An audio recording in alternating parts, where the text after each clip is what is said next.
Oh,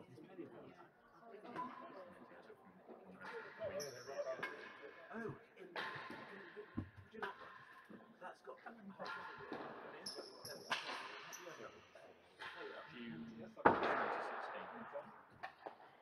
going to catch it again actually. Okay. I'm going to go get another coffee. I'll put this down here. I'm going to go get another.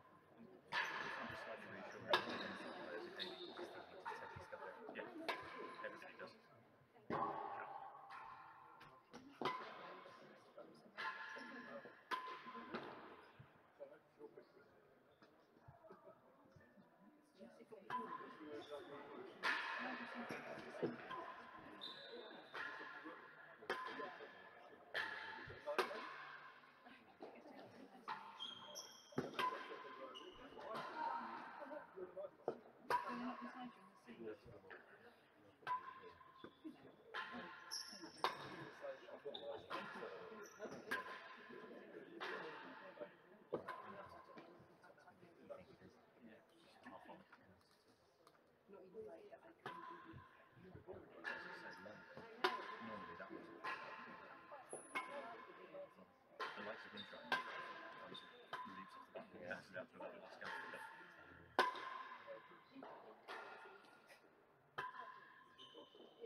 Ladies and gentlemen, good afternoon. Welcome to the Royal Tennis Hall, the first semi-final of the Real Tennis Champions Trophy 2018, supported by Mitsubishi Electric. At the service end, from the United States of America, the world #1, Camden, Riviere.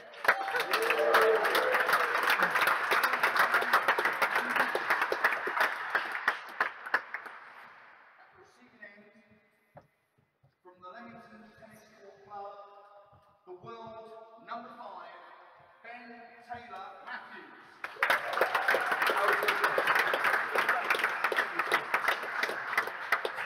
This match is the best of 5, 6-10 sets. First game, good luck, play.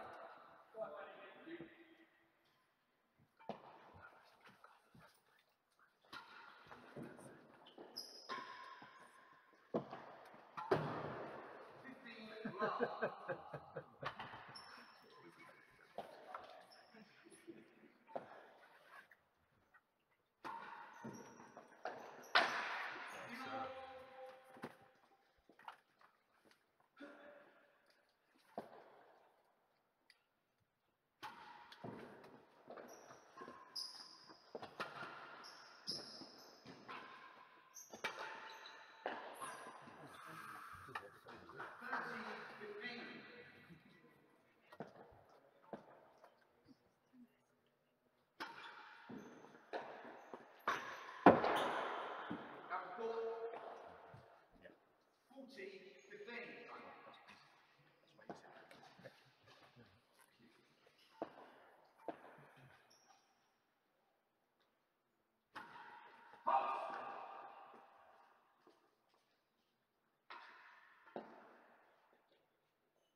First game.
Yeah, it's really wrong. Yeah, because I got 4 and 4. And as you get you end up without a seat. So I was in the back room. Oh, I Get in gallery. you can see everything. Any gallery will win it. So I stand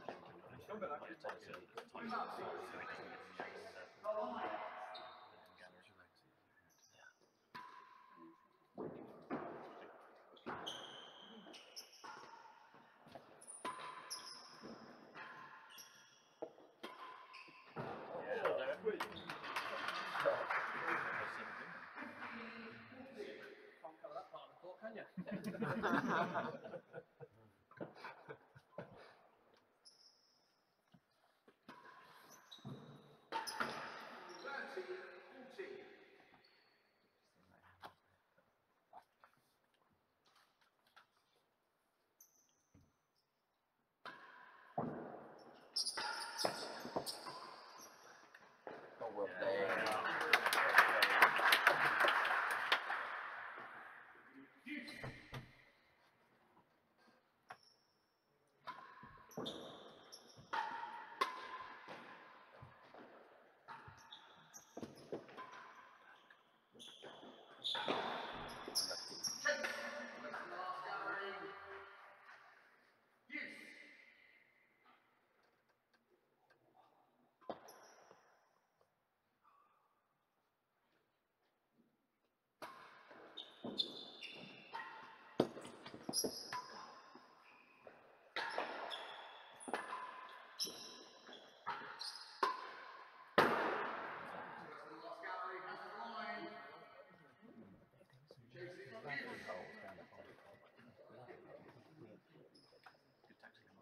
Where's the other course? We're playing most of it. together. Any gallery. Another hole.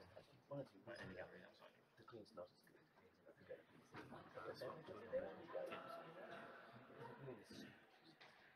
Jason, worse than the last gallery. You just want to pick up a 27.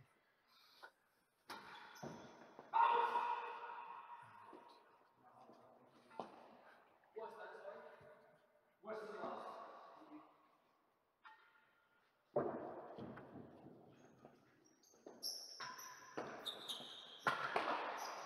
Hazard the line.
I don't know what we have to do there before we get fired.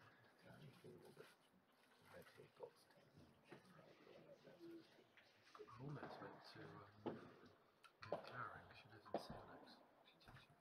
Chase, worse than 6.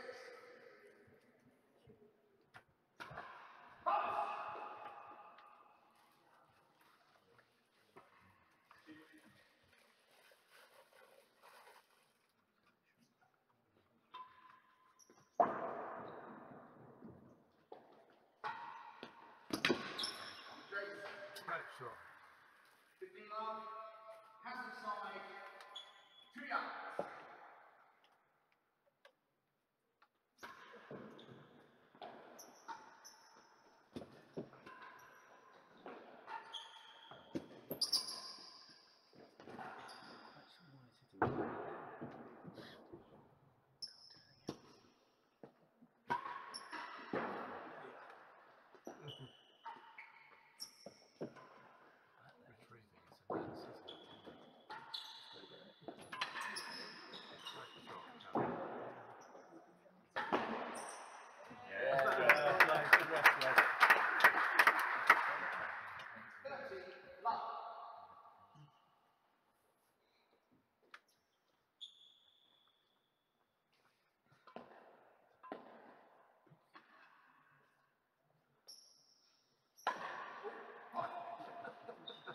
It's not the pro-am.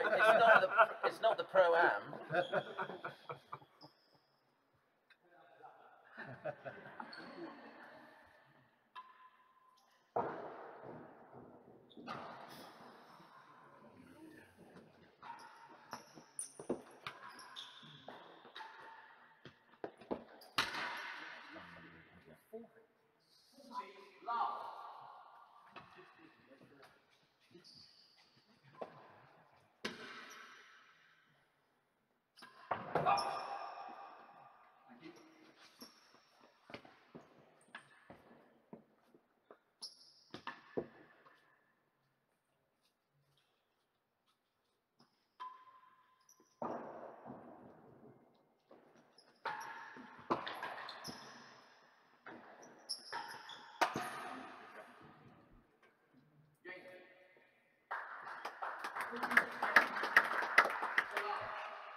Yeah.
Hello?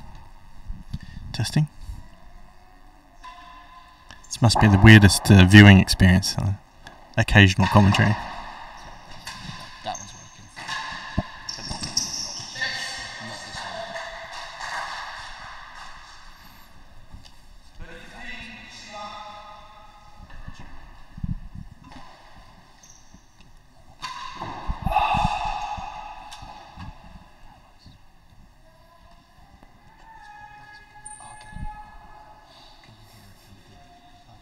Giles reckons this one's working, so when you commentate, you basically wait in between points.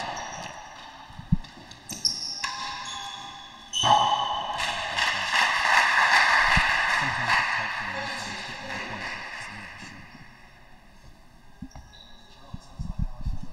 So it sounds like we are live with these microphones. I apologise for all the cursing you just heard previously.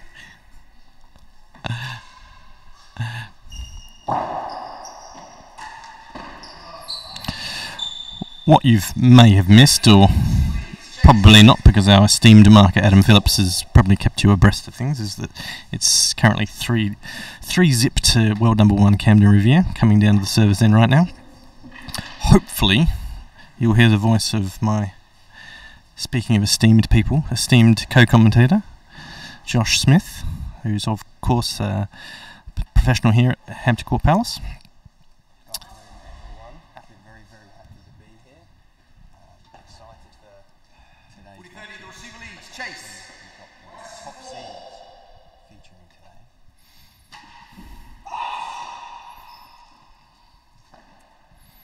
Speaking of Adam Phillips, he's been bang on with his marking today, as always.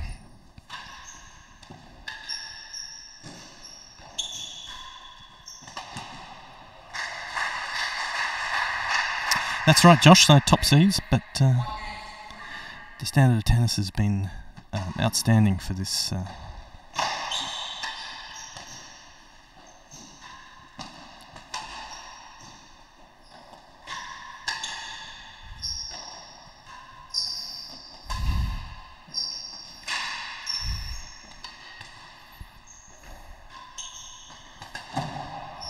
a world-class point there. Well, I was interrupting for standard of tennis for this tournament. I was saying has been exceptional, and while these are the top seeds, we could well have had other people in the final. As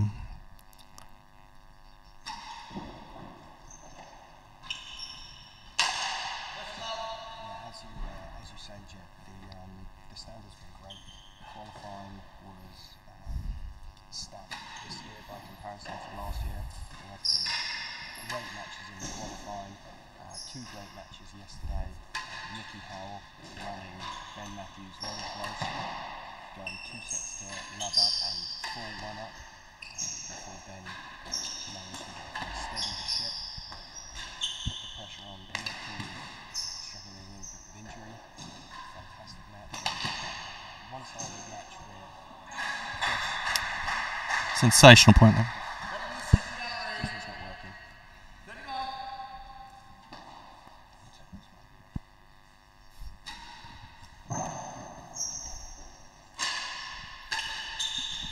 That's a good game. That's the easy one.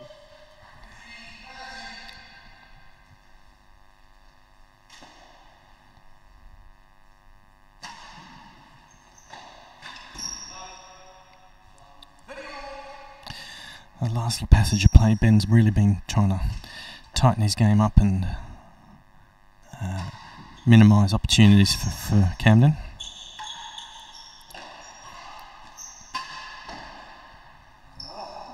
Sorry, Josh, you were talking about the qualifiers?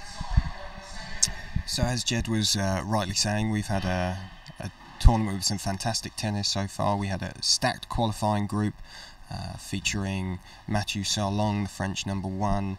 We had Tom Jurek as a late injury replacement, but Darren Long and John Lumley. So some fantastic players in there with Mathieu and John progressing.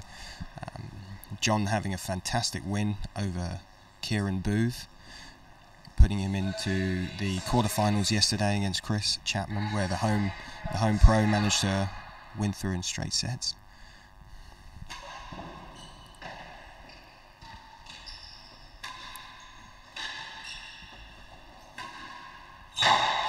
Great shot there by Ben, who's had a tougher route to this semi-final so far.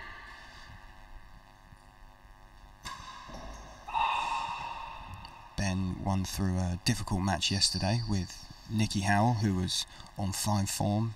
Nicky taking a 2 sets to love lead and a 4-1 lead before Ben managed to tighten things up, put the pressure on Nicky, who was struggling a little bit with injury, winning 6-4 in the 5th and an absolute cracker. So Ben probably feeling the physicality of the tournament a little more today than Camden. Everyone needs to be on their top game to beat Camden, as we see him slotted dead on there. Yes, Ben, I don't think was being self-deprecating when I spoke to him before this match about not really wanting to do a lot of running around today.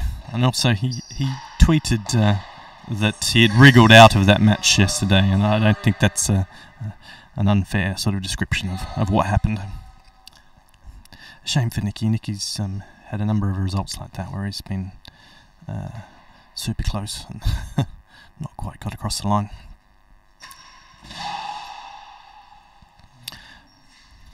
Look, that was a shot, a couple of points back there at Camden from the hazard end returning serve, and it makes it look so easy. And it's a little skid bow soft underneath those galleries, the hazard galleries.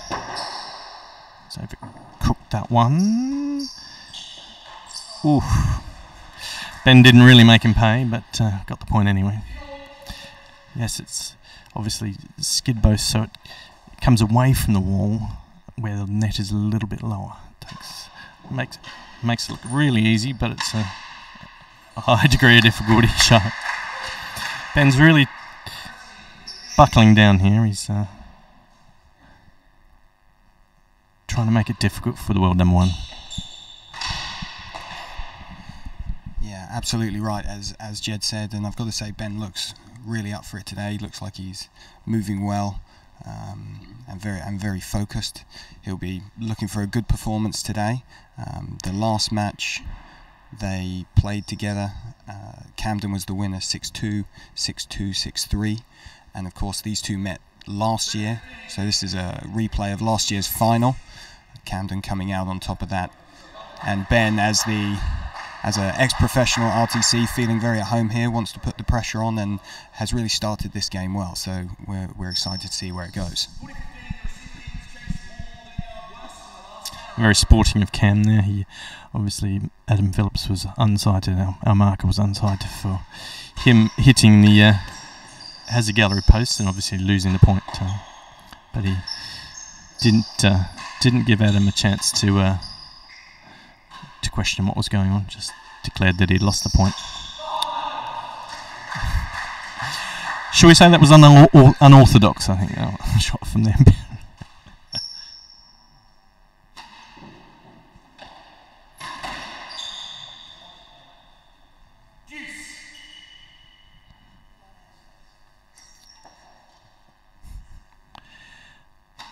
Always an entertaining narrative from Ben during the match.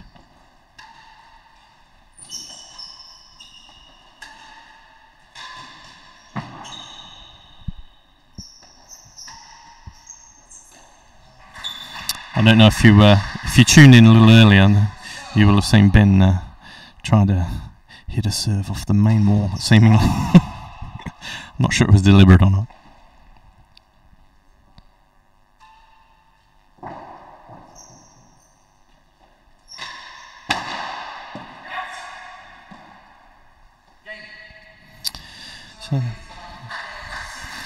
So I don't know if the introduction was heard by you all, but why don't we go again with it all? Obviously we're at Hampton Court Palace. A number of years ago, the historic Royal Palaces and Hampton Court Palace decided they want to make better use, as it were, of their real tennis asset here, and the brainchild was this Champions Trophy.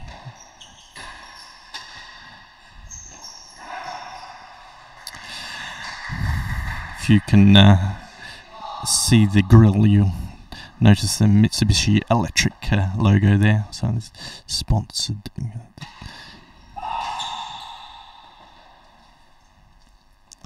Kind sponsors of the tournament this year.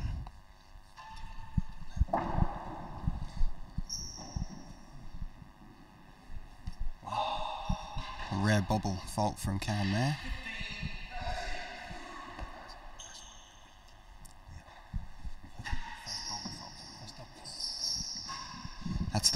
I'm reliably informed by our stats man, Giles Doy, that's our first double fault of the week.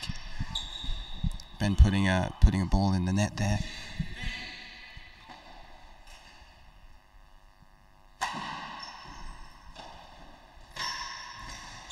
A great shot by Ben. He's going to need a few more of those today. At the end of that last game, he finished with an outer court, which is preceded by a penthouse and 2 racket errors into the net. And against someone who's as consistent as Cam, Ben's going to really need to make sure that he keeps those games to a minimum. A cheap end to that game, having had a game point earlier. When you play Camden, you really have to make sure you take advantage of your opportunities and not give him any cheap balls. 2 fantastic shots in a row there from Ben. And he's really going to need to harness that to have a good chance today. We all know he's very capable.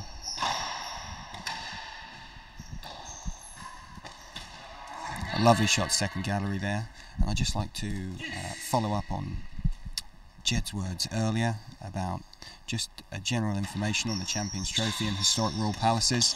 This is obviously the 2nd year of the Champions Trophy, an event that is supported hugely by historic Royal Palaces, for which we are incredibly grateful.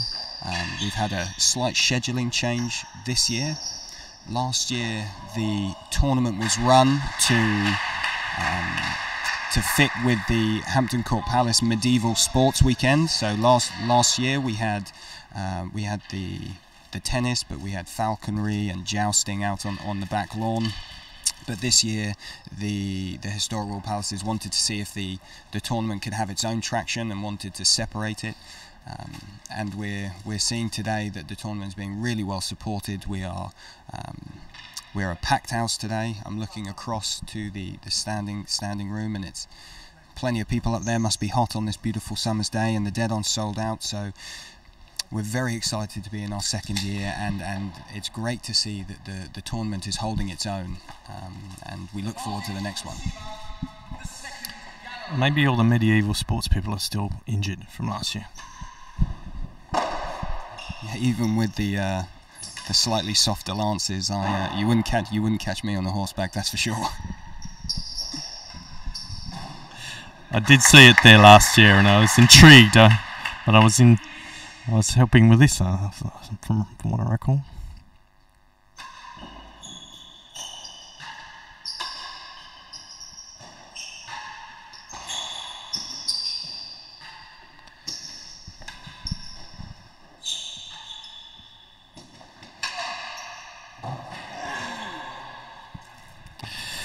Game of inches, Ben. Could be quite important here. Ben is we've been talking about other things, but back to the match. Ben has quietly been going about his work here, and I think Camden's feeling a bit of pressure. He normally likes to get that first set quite quickly under his belt, and does.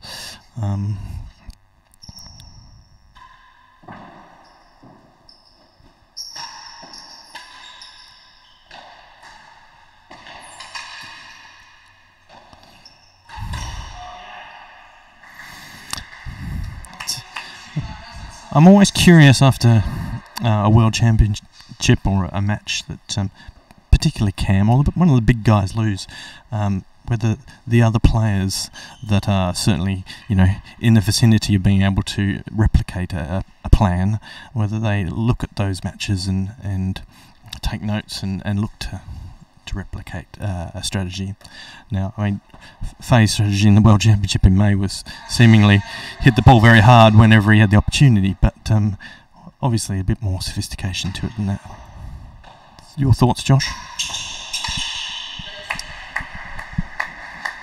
I certainly agree that the players will be looking at the World Championship this year and learning from it, and certainly Camden has been proven mortal. I was looking at his tournament results in singles tournaments. You have to go all the way back to 2013 to find a singles tournament that he entered and didn't win.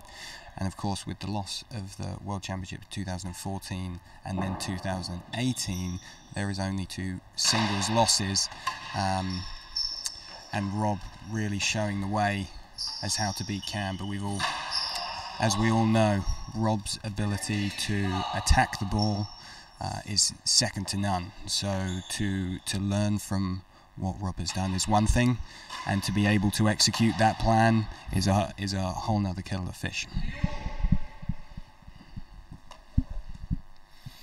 Despite that, what he described as a classy shot, Ben won the last game. Is it 3-4?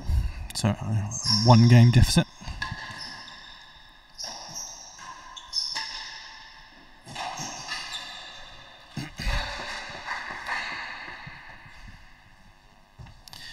You have to say big point now. 5-3 is a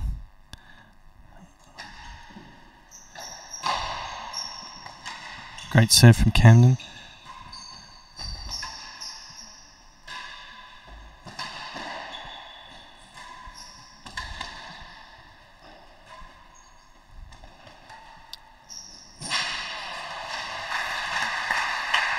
(40-15) to Camden, going to the hazard end. I mean, I look at Ben, and anything off that back wall from the hazard side, he's supremely tidy underneath the galleries. But I think that's one of the areas that Rob dominated Cam in the World Championship. He was a tidy on occasions, but every second one was like even a backhand sort of topspin roll bullet to the back wall, whether it was looking for a racket error or a long chase. He didn't care. Again, it's very easy to say.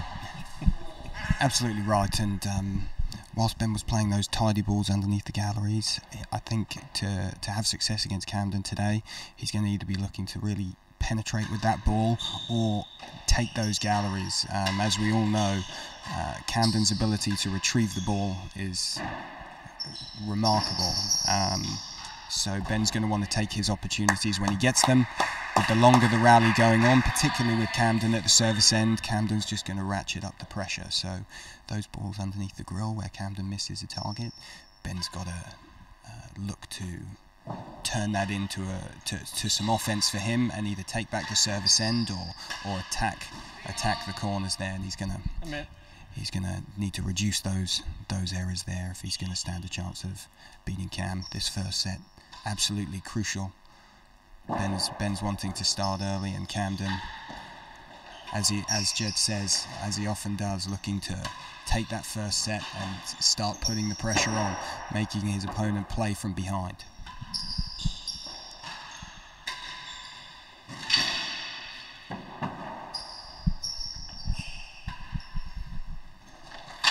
Oh, they're retrieving you were talking about there, Josh. You got away with one or two brilliant ones before Ben was able to finish. As Jed says there, Camden scampering around on court. I don't know whether you guys at home can see, but Camden's wearing his Ginger Ninja t-shirt today, an appropriate moniker, accurate for both words, as the crowd up top are nearly taken out with a stray ball from Ben. Everyone's fine and healthy though, thankfully. They were lucky there. It was boast off the main wall, but took a little bit of the pace off it. But yeah, such is the excellence of Cam with his retrieving it. He's irritated with himself just missing one like he did just then.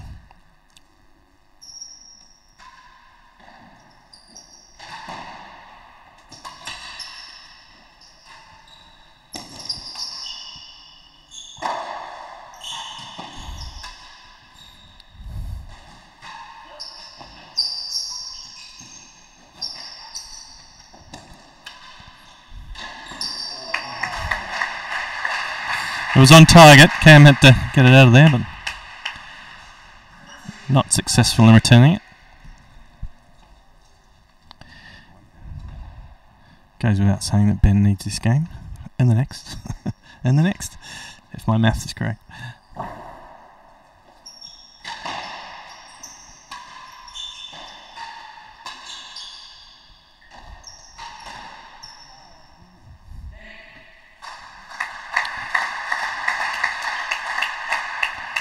Don't quite know what to say about that. Let's talk about his shoes, shall we? They're quite bright.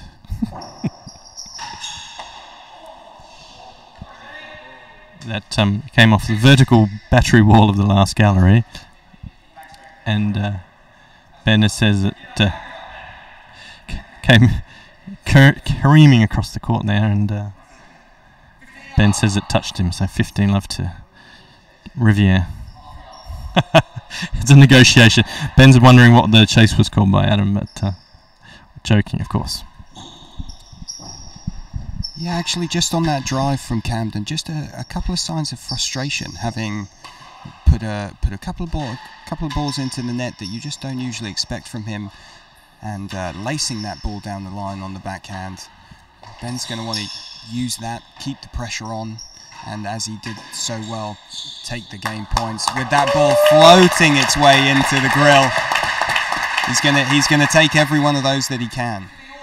15 all, 4-5, crucial stage of the first set here. Brilliant tennis.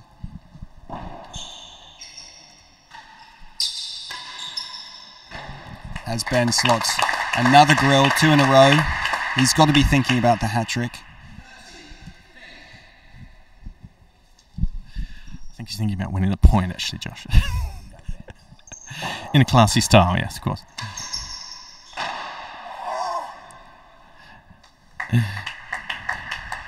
He's listening to you. He's patched in. Got lucky there. Probably was overhit for all intents and purposes, but second bounce still managed to be within that stroke area there.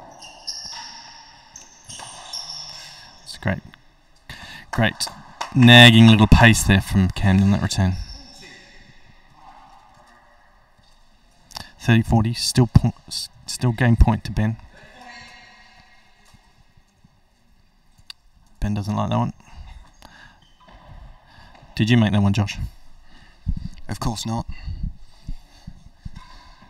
The two that went in the grill in the previous game, I'll take claim to making those balls there, as Clam slots a brilliant ball down the line on a pressure point there, as Ben had his second game point to go 5-all. This first set finally poised as Ben puts up a short chandelle, attacked by Cam for his first chase in a couple of games, and that could be crucial, changing ends with the opportunity to win the set, having been down the receiver's end for a surprisingly long time for someone like Camden, who has such control over the ball.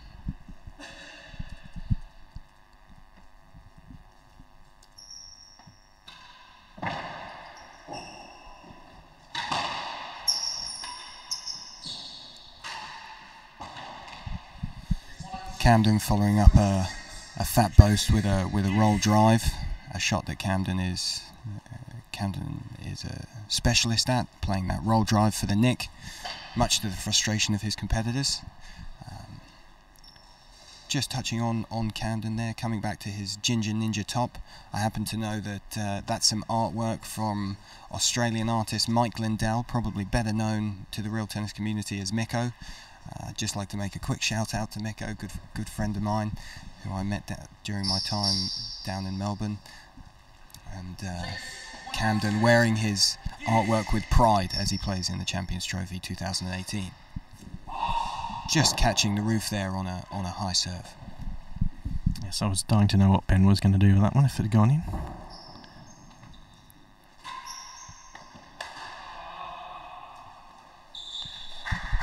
The high serve is effective at Hampton Court, but the penthouse is quite slippery, so you won't see the players serving quite as many high serves here as they might do at a court like Queen's. With the penthouse being a little bit slipperier, it's harder to get that ball coming square across the court.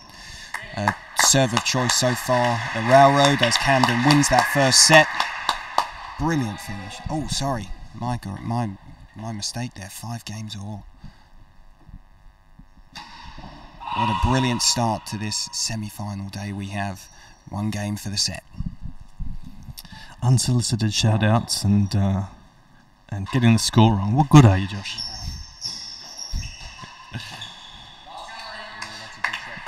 Very disciplined shot from Ben there. Get himself the servers in.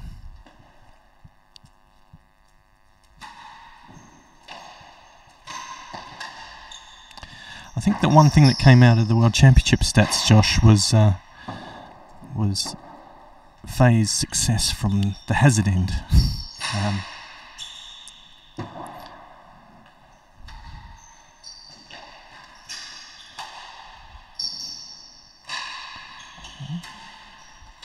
Definitely think Camden's feeling the pressure, and he's done very well there.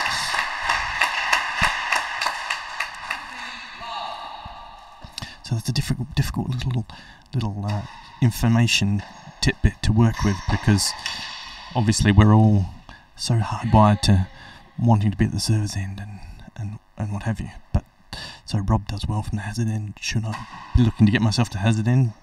I'd still say that the answer would be no, from a coaching point of view.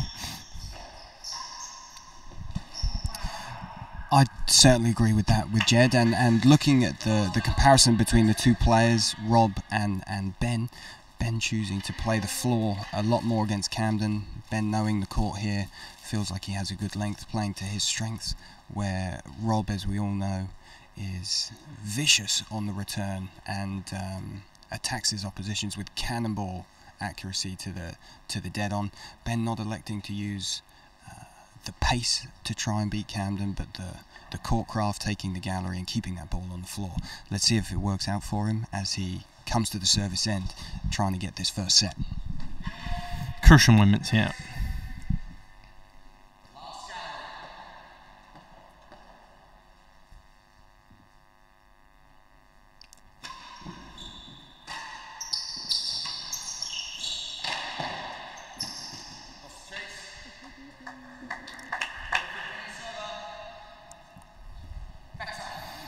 Speaking of crucial moments, Geelong are losing to Melbourne at the moment. It's killing me. Ben went all in on that one, as he did there.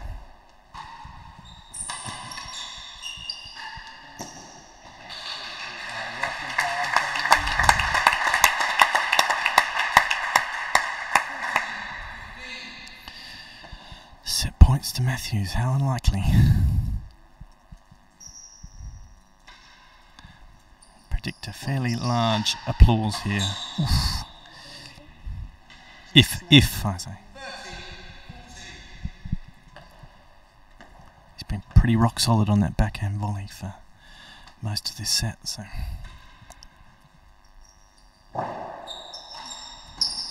Oh, and he gets it. It's kind of coughed up by Camden. First set. The thick blossoms, as they say. The end of 40 minutes. We have Ben Taylor-Matthews, our number 5, world number 5, with a 1-set lead.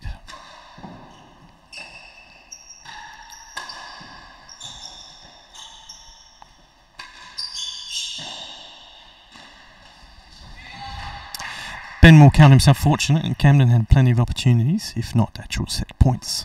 But more kudos to him for actually having buckled down and won that set himself. Absolutely right there, Jed.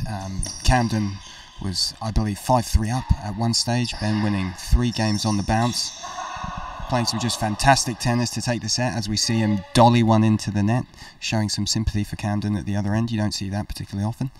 As we see Camden just looking to the skies there, seeing if he can find some inspiration. Not quite firing on all cylinders here. Needs to show some poise and resolve to get back hold of this match, and Ben's going to look to put his foot on the gas, trusting his method, as we were talking about tactics earlier, and whether to learn from the example that Rob set in the World Championship. Ben playing his game, playing very well, as he slides a brilliant ball underneath the winning gallery. Even Camden not able to pick that one up. Raking forehand winner there by Ben. Seems to be growing in confidence, as you might expect.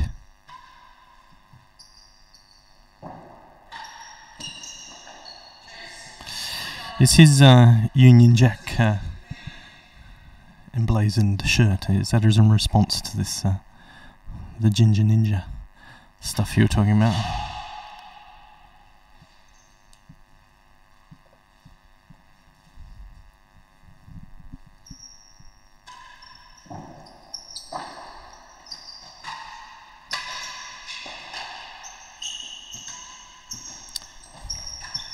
Ben does a lot of demi-PKs in his matches, regardless of who he's playing.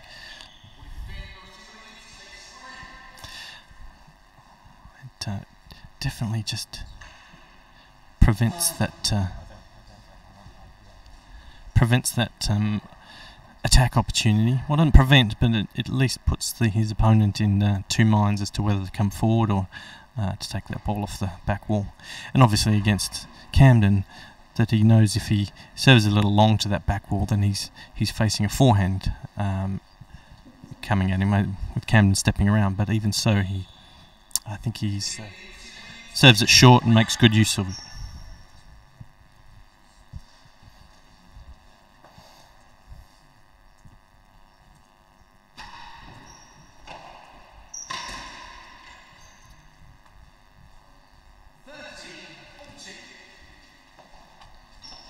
We were talking before, Josh, off mic, anybody watching might, who's a frequent real tennis watcher, might think it's a little strange that there are people quite liberally walking around in the galleries, obviously in full view of the players, and probably at times to the distraction of the players. But you were saying that was an important feature of the way that this tournament runs.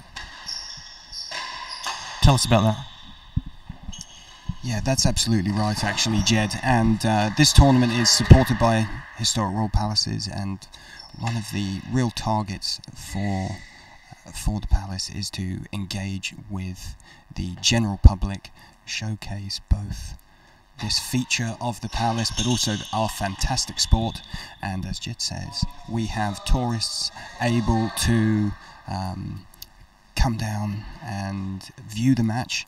We have ticketed seats in the dead-on and in the top hazard gallery, but tourists and general public members are able to view the court down the side. And as a marker for this event, I can tell you that the noise levels are up, but the players have been told at the start of the tournament that there would be no lets for noise, and the players have not had any complaints and have gone on with the game very well.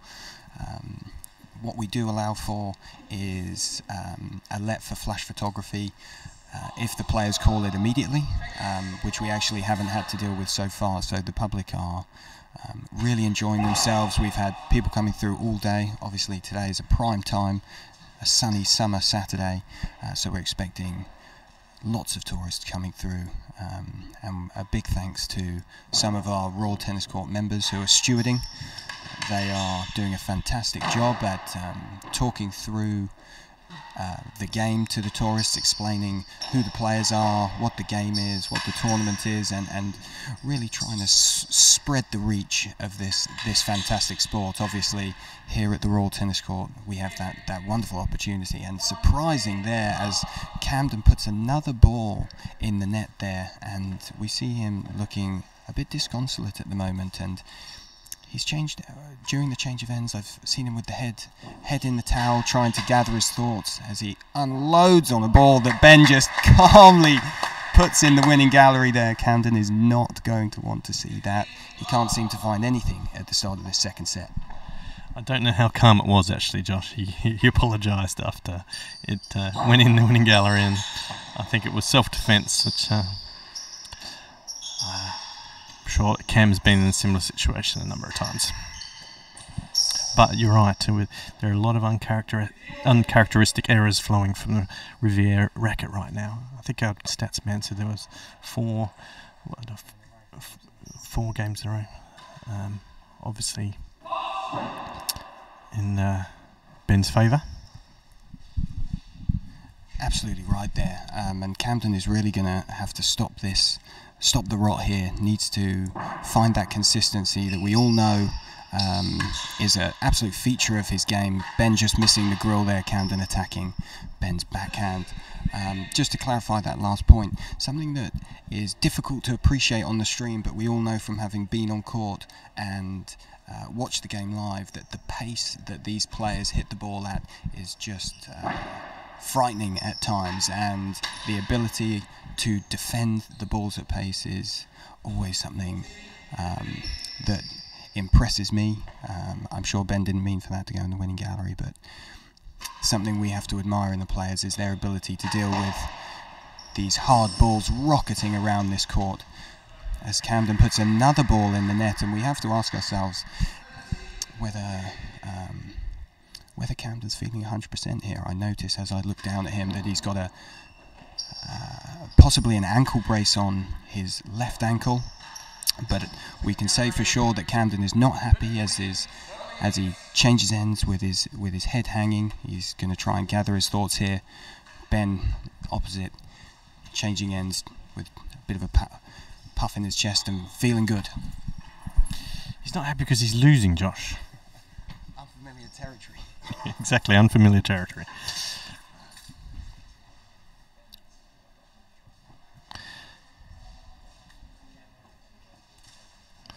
I think I've been following some of his social media stuff, which he's prolific at. I think Camden was suffering with some coldy, flu-y thing, maybe whilst he was in the States. But he doesn't make excuses usually.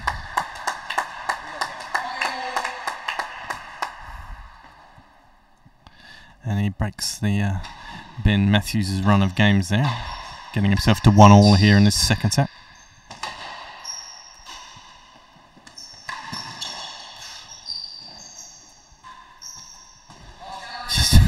Just a world-class shot there from Camden to battery wall boast.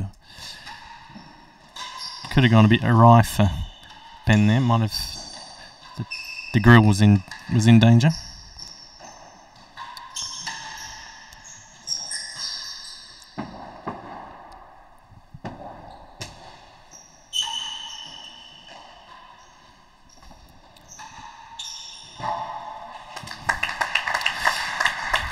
He's definitely become more aggressive on those shots as Ben, but he's got to play it carefully and not get into overhit territory. Yeah, absolutely right. We've seen the pace pick up in these last two rallies. Camden perhaps trying to push the pace, trying to get his energy going, and Ben following up a net with a add a court. He's really going to have to capitalise on this.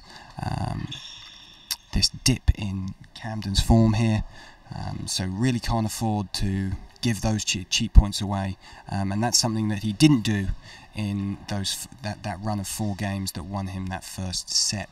So very important here for Ben to keep the pressure on Cam, and as bizarrely as it sounds to say, put the pressure on and see whether Camden keeps making these unforced racket errors.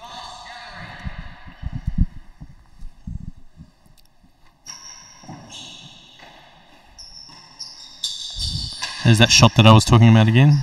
Soft little skid boast.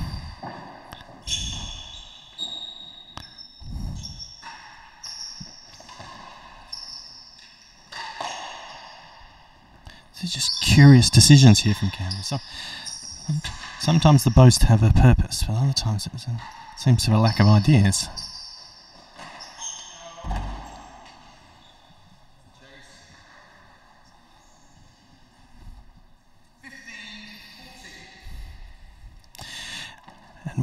And of course Ben wants to keep the pressure on, but I would say a lot of the errors from Camden were genuinely unforced. They weren't. They were balls in the middle of the court which he hit into the net. That kind of ilk. So it's difficult for Ben to think about what to do to get him to replicate those errors for him. You know, he's almost got to keep doing either the same thing or adjust his game to give Camden a new look, which he's can't build a rhythm against. Maybe that's behind the idea of hitting the ball a little harder so far in this set. Yeah, that's a great point there, Jed. And of course, there's a balance to be had. Ben wants to avoid giving Camden those cheap points, so no nets, no penthouses, as Camden picks up another game there and goes 2 games to 1 ahead, even though he's clearly not happy on the court. Ben putting a high ball up there and a soft ball into the net, so perhaps a little bit of a minute swing of momentum here. An interesting start to this second set. And again, Ben putting the ball into the net there. You don't want to give Camden the opportunity to build that rhythm, as Jed says. And an overhit cut volley goes straight into the grill from Camden. That's exactly what we're talking about, Camden putting that ball away beautifully there. It's good to know that somebody listens to what I say. Thanks, Josh. I need to know where you are for the rest of your life.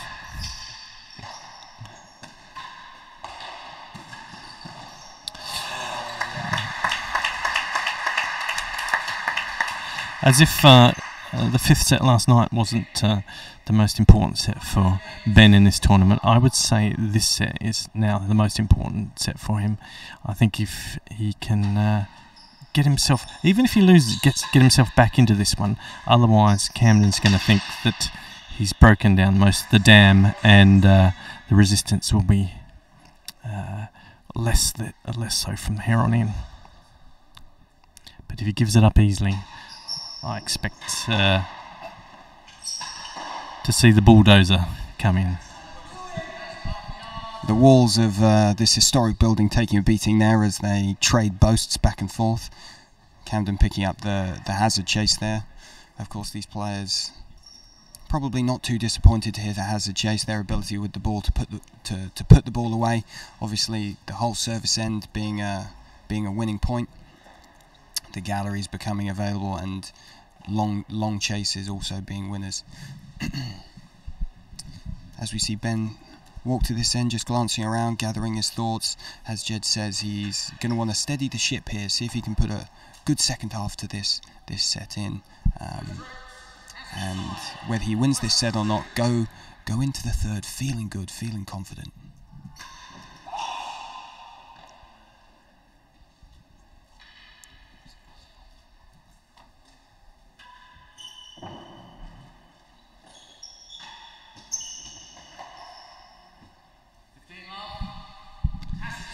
Not even content winning that point. I think he knows it was a slide over hit, which Ben made an unforced on.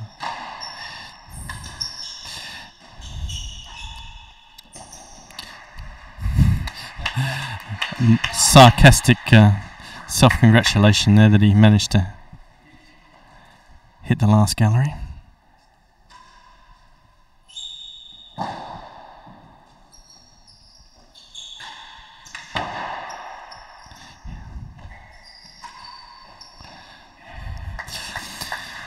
Well, 2 World Championship performances says otherwise, but I feel like at other times Camden had the ability to sort of play as he is right now, with his sort of with his head down and seemingly disconsolate, but then still eke out the wins. So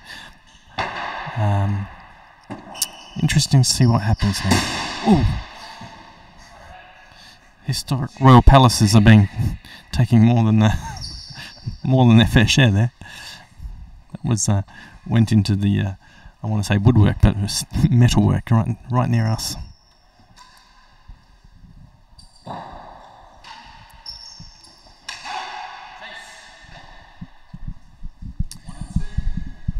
Camden setting a short chase there, changing ends at 40-15, the favourite to win this game, which would put him at 4-1,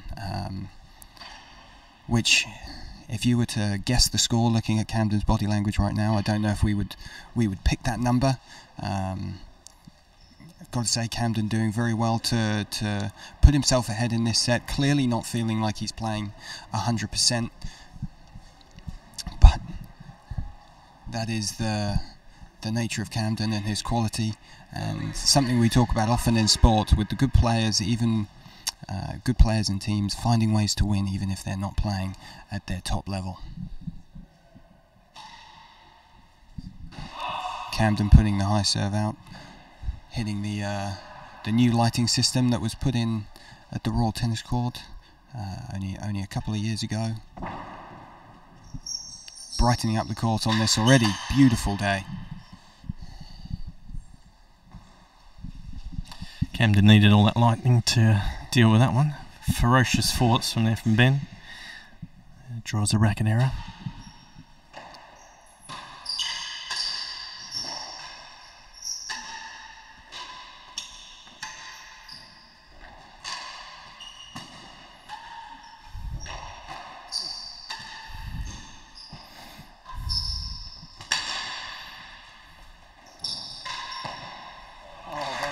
That's the kind of point that this Real Tennis Champions Trophy is all about. Under defensive mode there for most of that point. Ben, first opportunity he got, hammers a main wall dead on. And with those 2 points, gets himself to advantage.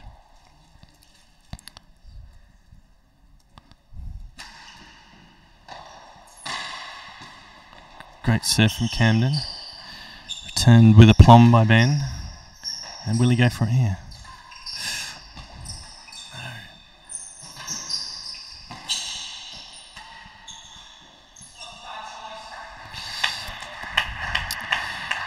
Ben doing the commentary for himself. It was a dubious choice, and he said it was a bad choice. Yeah, I think perhaps not the worst shot choice in the world, but just pushing that ball over into the corner, the choice being to drive the ball for the dead on or attack the galleries or the deep in the corner there, and Ben just pushing the ball in there, which gives Camden far too much time, And something we see the good players do often is turn defence into attack. Something that we see particularly in this game, and those players at the top, seemingly from positions where they are struggling, they can turn the point around and put the pressure on. Camden doing that brilliantly just there, before making another uncharacteristic ever, giving the advantage to Ben here. Very important news.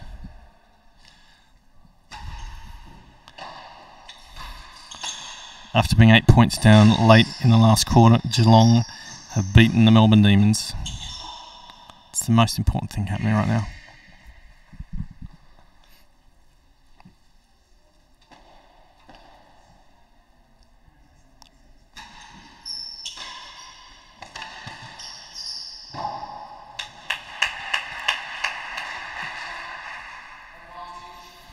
It's got to be irritating there for Ben.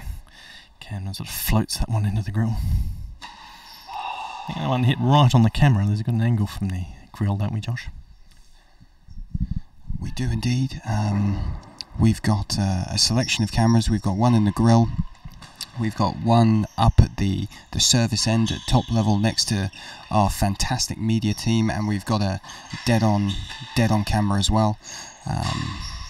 Just on that subject, just a huge thanks to our Royal Tennis Court media team. I've got Statsman Giles Doy next to me. We've got Peter Mather and Oliver Buckley, who have been working tirelessly to bring you the footage of this event. Doing so just brilliantly as we watch Ben put a ball into the net there off a tight serve from Camden.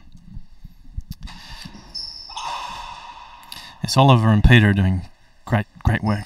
I think Giles can pick up his game a little bit. We haven't had many compelling stats from him. 4 games in a row. I could have worked that out, Giles. No, I jest, of course. It's really enlightening to see the set-by-set differentials in those important KPIs, and also over the course of the whole match.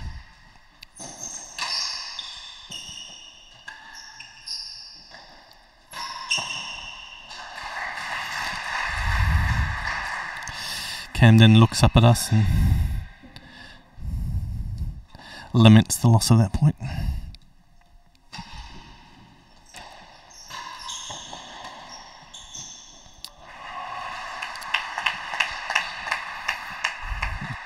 Ben puzzled by that retrieve.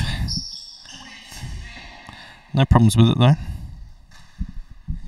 Yeah, Ben muttering under his breath there, but as a marker myself, it is the marker's call, and the marker called it up, and exactly as Jed says, was not wrong. Ben, you'd like to see him play that ball, play to the marker's call.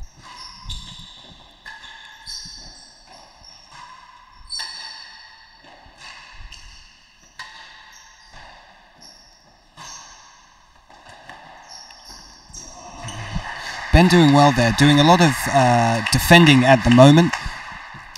Just talking Statsman Giles.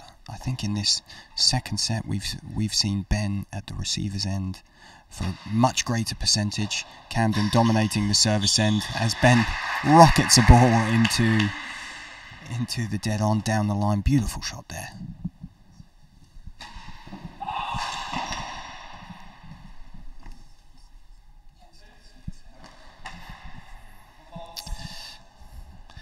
This set seems to have a degree of inevitability about it, but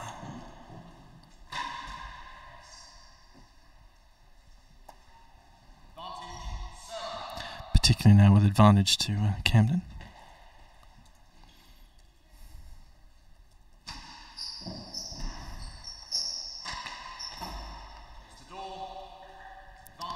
Ben's not looking to give it away cheaply though, which is great.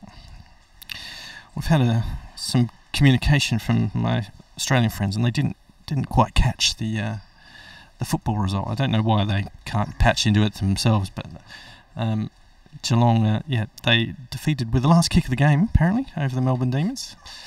You'd have to say this is a good season for the Melbourne Demons. They're not contesting for 9th place, or maybe they are after today's result, but any time that they're sort of top half of the ladder, then that's a good one for them.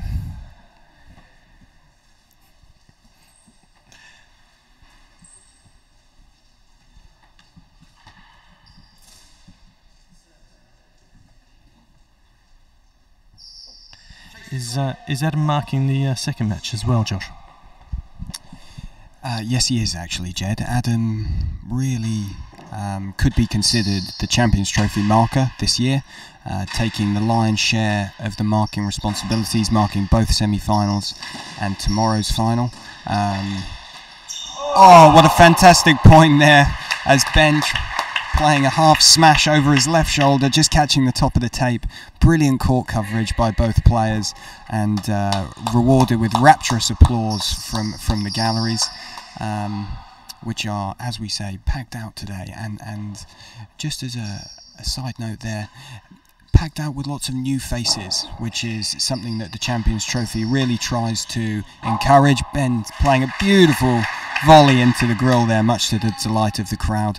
As I was saying, lots of new faces here. We have Real Tennis members, but members of the public and historic Royal Palaces members taking up the ticketing opportunities, which is just great for the game. Camden here with a 5-1 lead in the second set. Ben's going to want to finish this set well. Try and get what he can from this set, see if he can put the pressure on, grab a couple of games, and see if he can work his way back into this set here.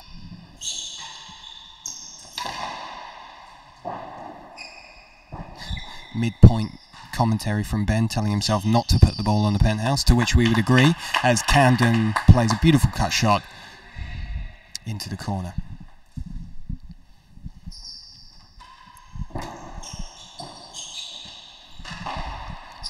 Camden dodging a great demi-piqué serve from Ben. Drives a ball at the gallery. But the Ginger Ninja getting around on court, but not enough, as Ben takes that point and moves to 30-all.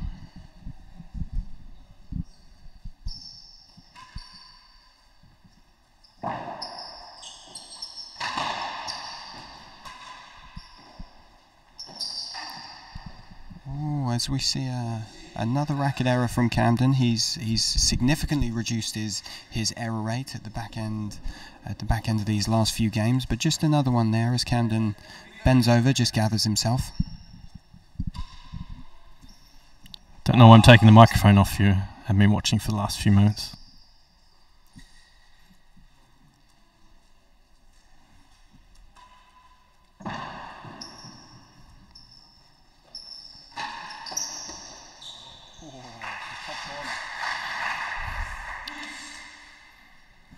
A bit more positive here from Camden.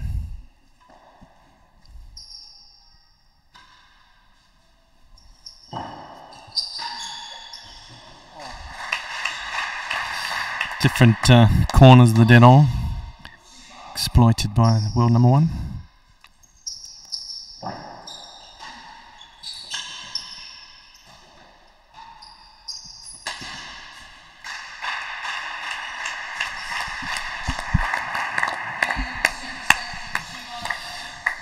There it is.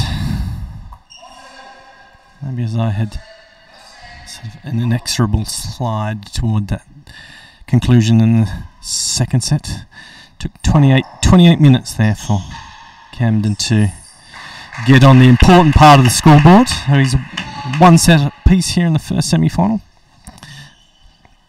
After Camden and Ben have resolved who wins this match, we'll be seeing the world champion and world number 2, Rob Fahey, trying his best to make short work of world number 3, having recently eclipsed Steve Agona. Chris Chapman. Obviously a very familiar face here at Hampton Court Palace, having worked here, oh gosh, now it's 8 years, I think it's 8 years, yes. Chappers is probably at home with son William and trying to chill out until... would he be warming up by now, Josh, do you think? In this heat, it wouldn't take too long to warm up if you ask me. Yeah, Chris will certainly be keeping an eye on this game. I know he's got a specific routine. Just as Ben puts a beautiful ball in the winning gallery there. We've seen plenty of winning openings. Camden hitting dead-ons to win the set, and in this first game here, showing that he can do much more than just move those feet in the beautiful way that he does, picking off those targets and putting his winning opening count up. But coming back to Chris there, he'll certainly be preparing. I can't give away too many trade secrets over what he might be doing, but I'm sure he'll have this on at home, and as Jed says, just relaxing with the family and getting ready for the match this afternoon. Really tasty prospect, Chris and Rob, who met here in this tournament last year. The unique part of this event is the top seeds play each other early, with the loser of that playing in the quarterfinal, the winner going directly to the semi-final, and Chris taking the victory in that match last year over Rob, so has a good history in this tournament against the current world champion. We'll be looking to follow that up today. Rob, of course, looking for the win here, trying to dispatch the home pro. As Ben puts an easy ball in the net there to lose the game. That's the first game of the third set, and Ben's not going to want to give any more games away like that. Cheap error.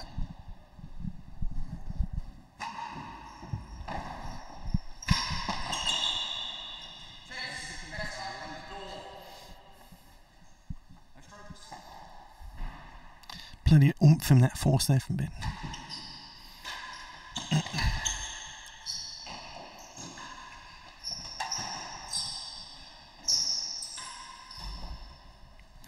If he was tired from yesterday's efforts, then they're not showing right now.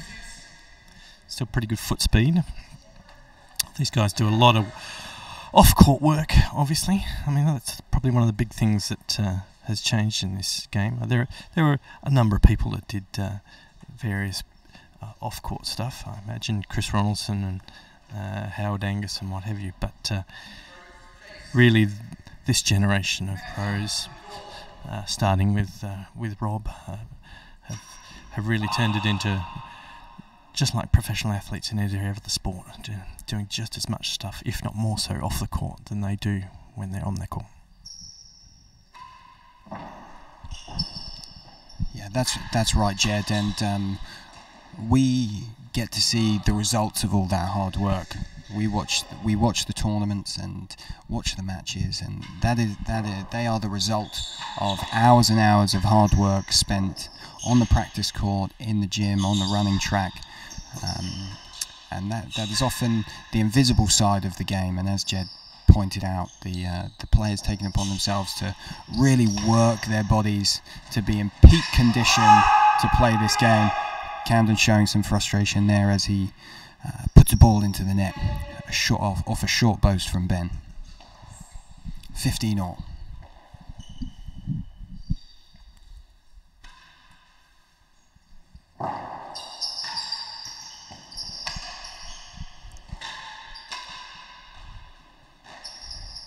We are, of course, blessed in the sport of real tennis to have such good access to the professionals, being able to have lessons with them and really learn from them and what they do.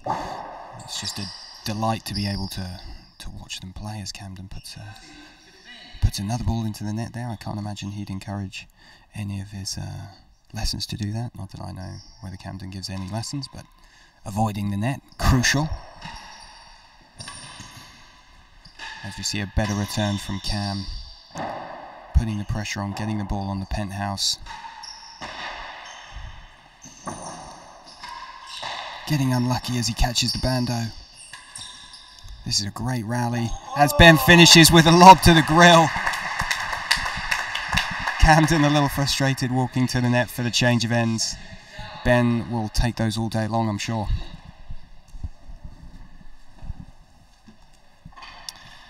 Yeah, there's no discernible difference in their foot speed on here. I think they're, as you were saying earlier, Josh, I think Ben's totally up for, you know, grinding this out as long as he needs to as long as he can. Who knows? Yeah, both players we have on court here, similar stature, similar height, similar sort of body weight. We see the quickness in their feet. That's something that we can all learn from. Working on the agility and foot placement as Camden slots that ball away to win the chase.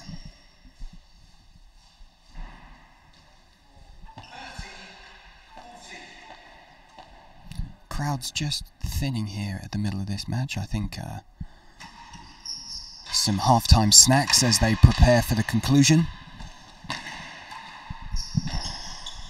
I've ordered us some refreshments, Josh. We'll see what the Saunders waiting skills are like. I don't have much confidence in them actually.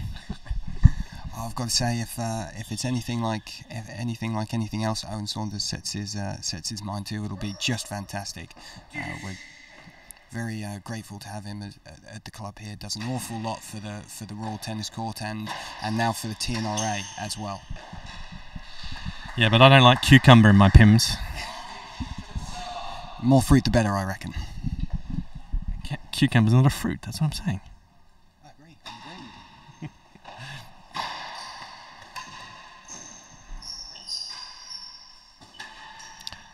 No, I don't want all the vegans emailing in and complaining that we don't like cucumbers. We do like cucumbers, but there's a time and a place.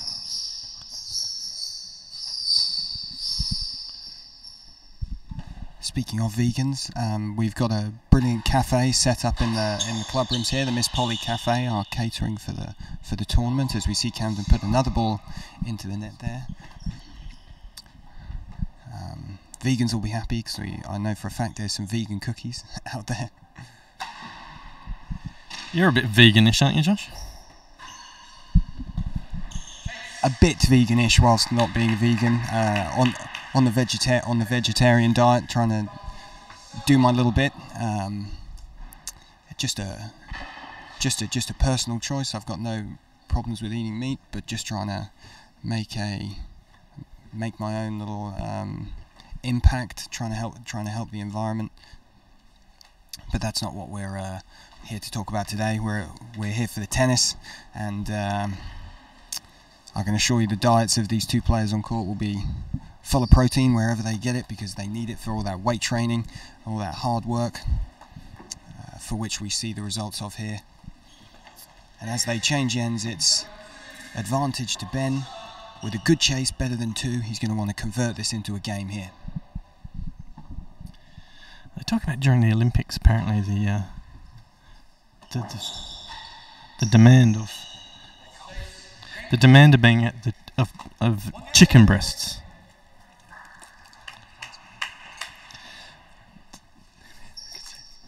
The demand for chicken breasts apparently during the Olympics is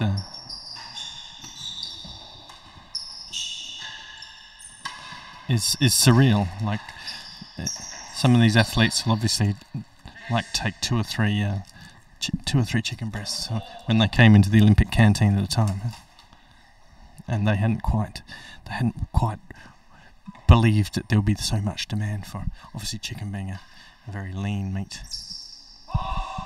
Yeah, absolutely, and for something like the Olympics, you know, you're talking about a collection of real athletes whose bodies need to be supported, and something that we're actually trying to encourage the members to think about here at Hampton Court is just how to get the best out of your tennis and how to get the best out of your body, and good food, good healthy food is crucial to getting that energy to play this wonderful game.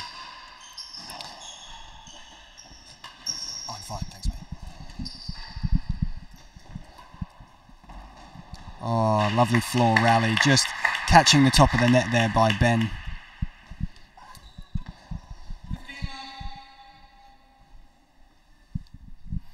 You're bang on, Josh. Owen got it absolutely right with the refreshments. As cold as water needs to be drank.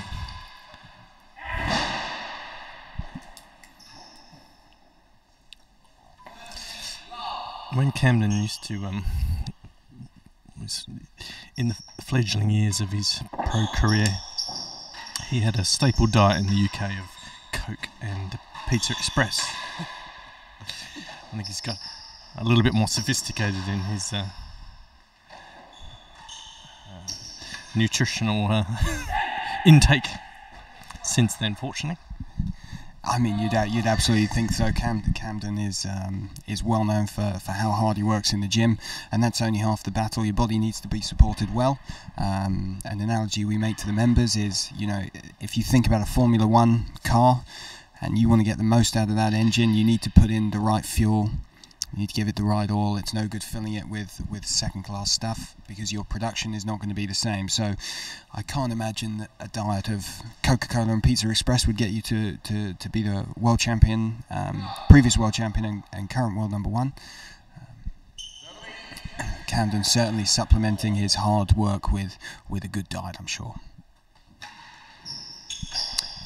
And just on that point, a trend we're seemingly seeing in sports overall are players performing to a high level for a little bit longer. We've obviously got Rob in our game, world champion, but we're seeing the likes of Roger Federer and Rafael Nadal play unbelievable tennis late in their careers.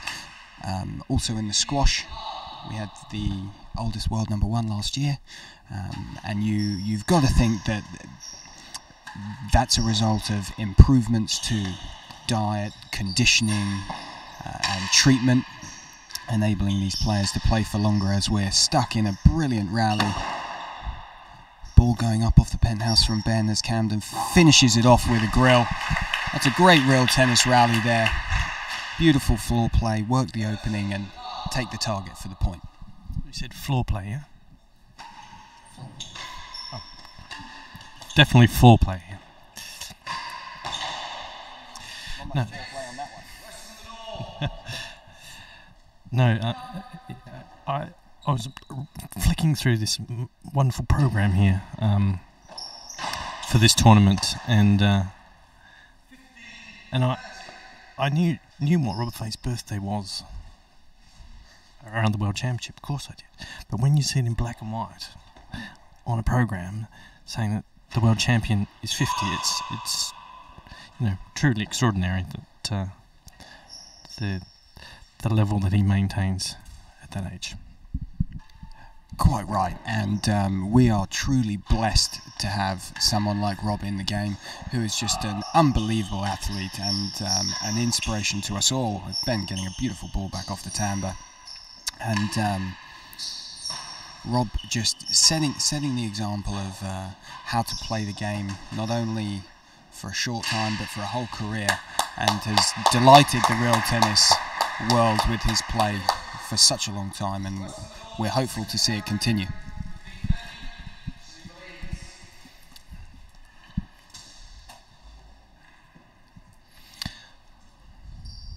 You may see Rob decreasingly so in tournament play, but I think I know this even from almost 10 years ago, that he was relishing the opportunity to hang around and inflict some losses on the new guard.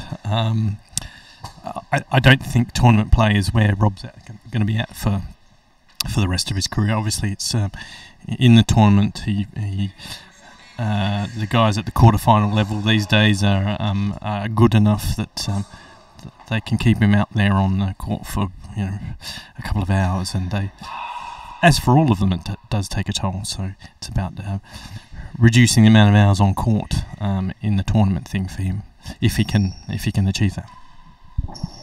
Yeah, Jed, you're absolutely spot on there, and actually something that's mirrored in lawn tennis. We see the likes of Roger Federer picking and choosing the tournaments that they play, managing their court time, and with the wonderful World Championship setup that we have, the challenge system, Rob can really focus in on the World Championship and put all of his effort there. As we see Ben play a beautiful volley into the winning gallery. The quality at the start of this third set very good here.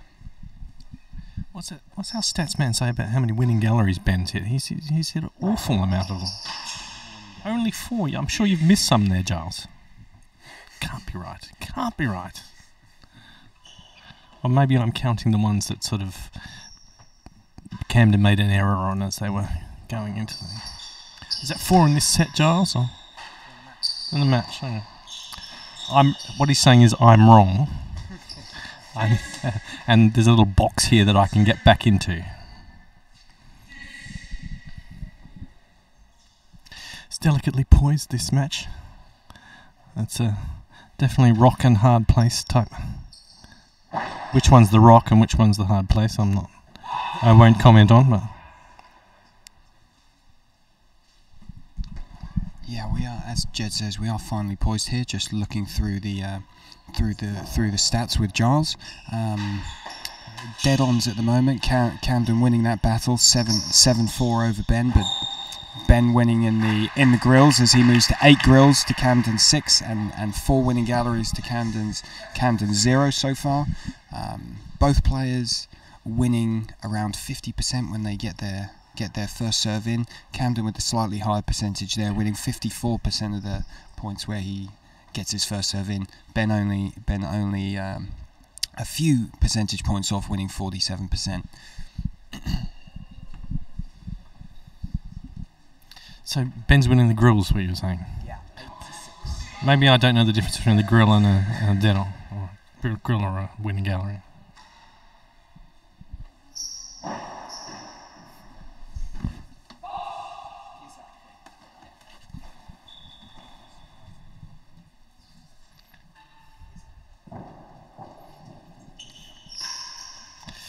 Instagram poll.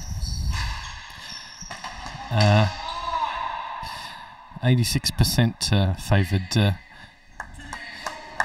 fancied Camden to win this match over Ben.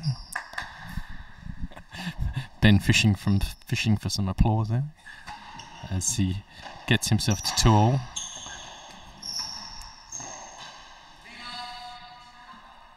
Had his feet kind of planted. It was a great return of serve from a difficult serve.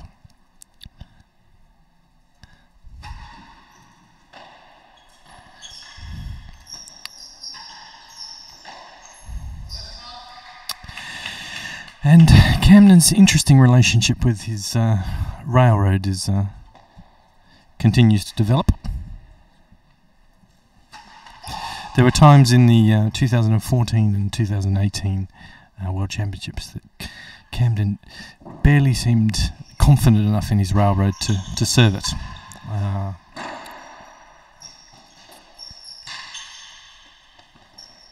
And one can't help but feel that for a left-hander, that railroad is such an important part of their game plan.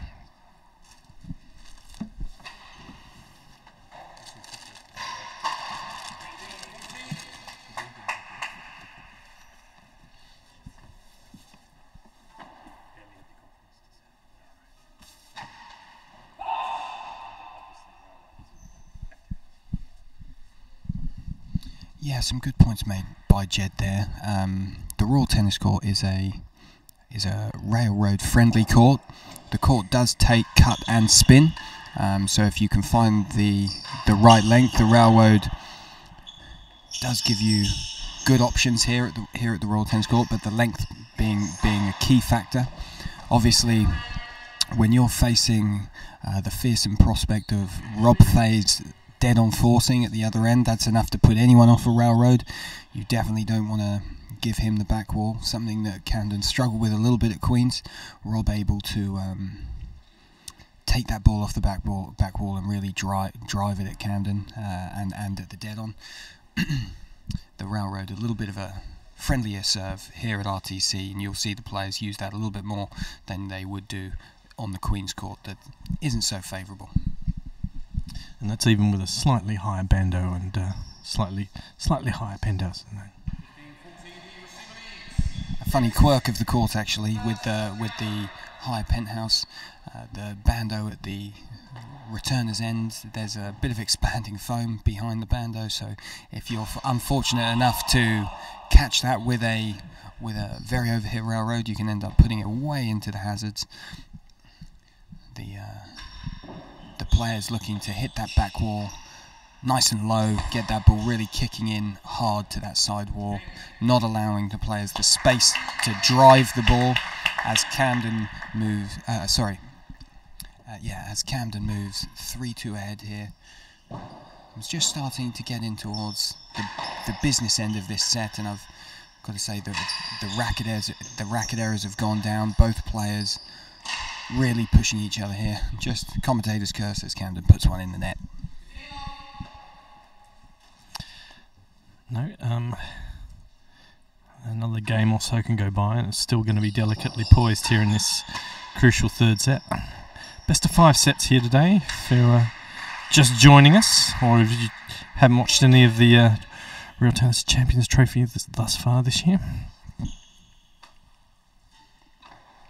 I'm not sure if I mentioned, but Geelong dominated Melbourne in the Aussie Rules earlier today.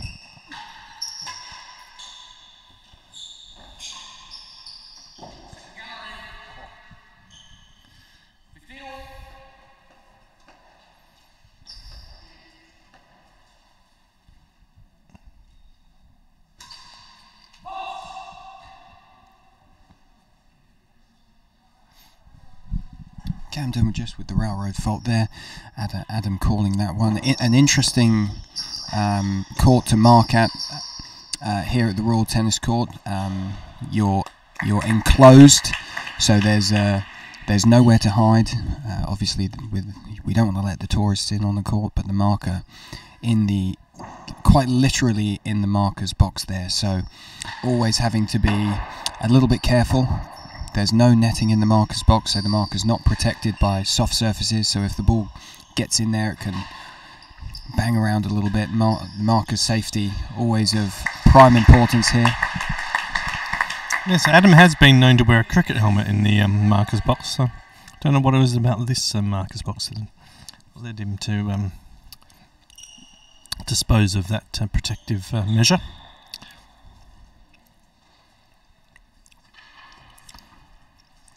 Can you tell us, Josh, has Camden served the railroad a lot so far in this tournament, or not so much? As I was marking on the day that Camden played Chris, I didn't see too much of the match, but certainly I would think that Camden's serving about half railroads.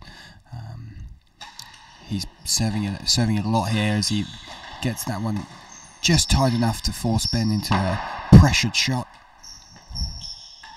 Ben then putting the ball up on the roof. Camden taking the point to win the chase.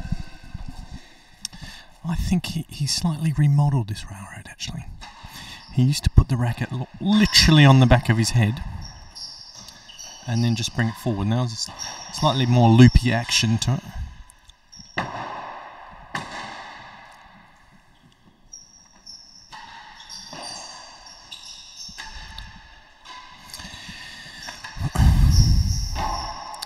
I mean,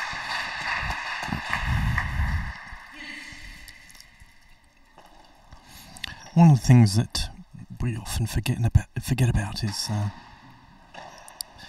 partly because they make it, principally because they make it look so easy, is the way that these world-class players deal with a ball that's hit either flush onto the timber at speed, or even worse, even more difficult to deal with, the one that gets the main wall and the timber together.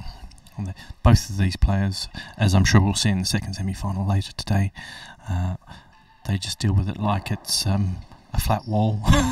That's no concern whatsoever. Absolutely right, and the players do make it look very easy. Of course, when we see a player take a ball off the timbre, we see the end result. They have to read that ball as it moves through the air, and of course the balls in real tennis played with a lot of spin, so they're going to move through the air. You have to read the ball, you have to be able to work yourself in the right position, and then after all that you have to be able to execute the shot, which these players seemingly do with ease, but it is the product of hours and hours of hard work. Very fitting there that Ben won that 6th game to get to 3-all with a ball off the timbre. He and I arranged that before the match. We had to get Cam in on it as well. Is that a Hampton Court canteen brownie we're eating? So we're eating the vegan cookie kindly brought to us by Owen Saunders. That's from the Miss Polly Cafe, who've been brought in to do the catering for this event, and what a wonderful job they're doing, really looking after both the players and the spectators with a wonderful selection of food and drink. This set here now at 3-all, a really crucial stage of the match. We're at 1 set all, 3 games all, and into the business end of this 3rd set. Camden just on his haunches there. We've got a wonder whether he's just stretching out or taking an extended breather. They're going to want to be at full energy for the second half of this set, with the momentum swinging the way of the winner. They're both absolutely desperate to win this set and take the match by the scruff of the neck.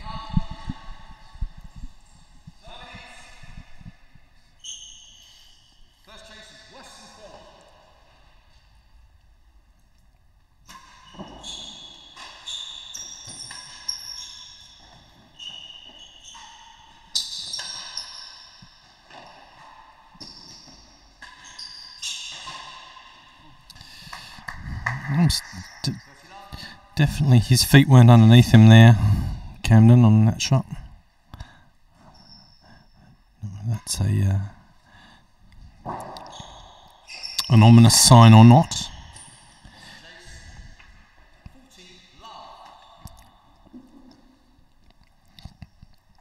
It's a point here for Ben to go 4-3 up. Crucial 3rd set.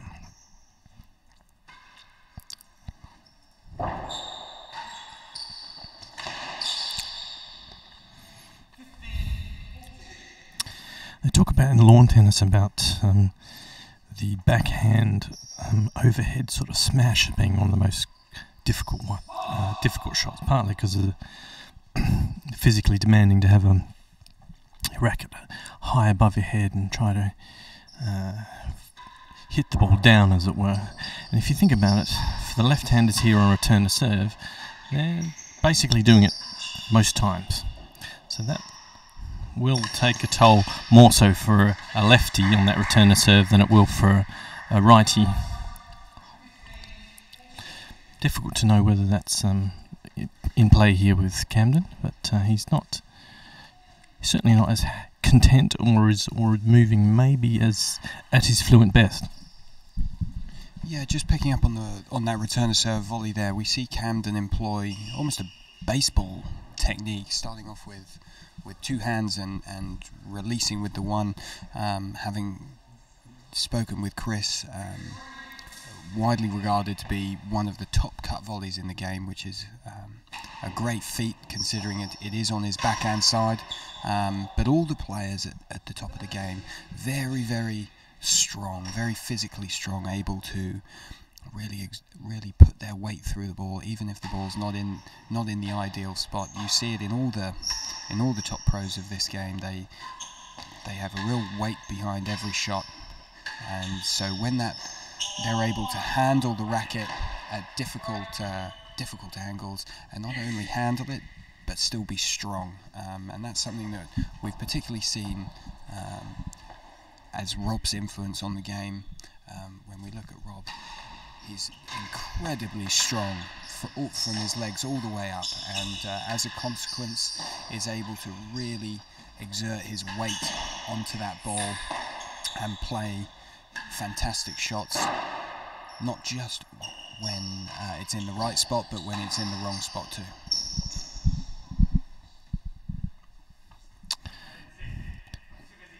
Ben was a little bemused there by the call. I think went all perilously close to the outer court line above the grill, but I think it was in.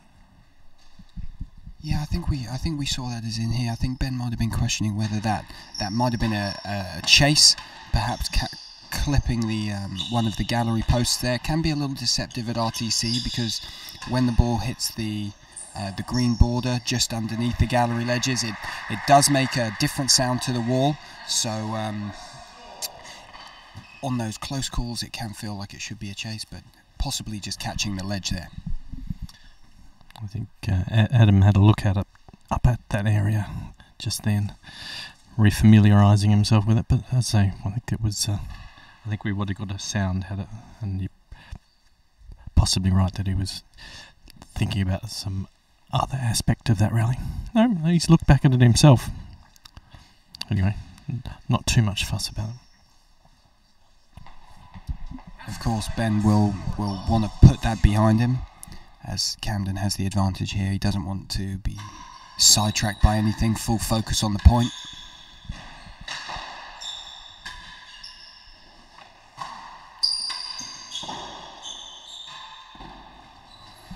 Oh, Camden just putting a ball in the net there as Ben calls out justice, much to the enjoyment of the crowd, who responded with some laughter. Crowd fully engaged here, enjoying their time at Hampton Court for the Real Tennis Champions Trophy. Ben cleverly using the bando there to get that ball over. And a main wall timbre and a racket error from Camden gives Ben the advantage in this crucial 7th game. It was an interesting point, that one. I think the first half of the point was world class, and the second half was less so.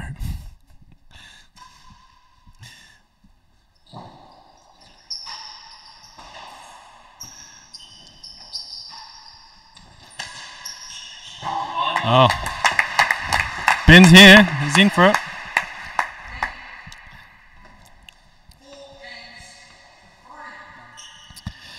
4 games to 3 to Ben, says Marker Phillips, and he's right.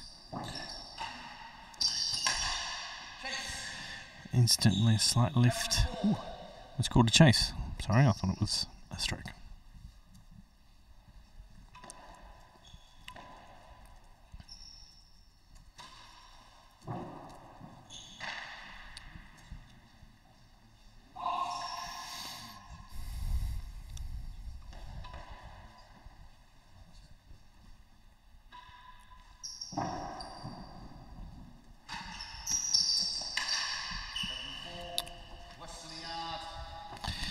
Now imagine our stats man, Mr. Doy, has stats principally for this tournament. I know he's going to be able to tell me the last time that Camden went to 5 sets in a match. It's like, is he like Andrew Sampson on TMS? Probably not. Instead of doing a little bit of work, he just went, "No, I'm not," straight away. I can tell you. I'm trying to think. I think against Tim Chisholm in 2015 or 16, when Tim retired, I think they were into a 5th set then, possibly. Not very often. Anyway.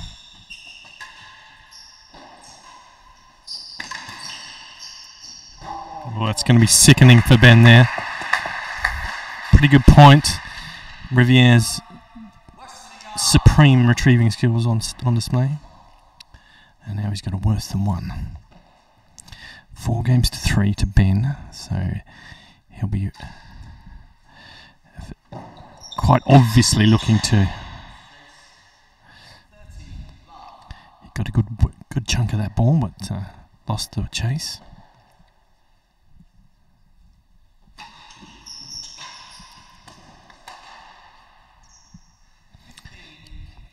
Just a curious error, curious error from Riviere there.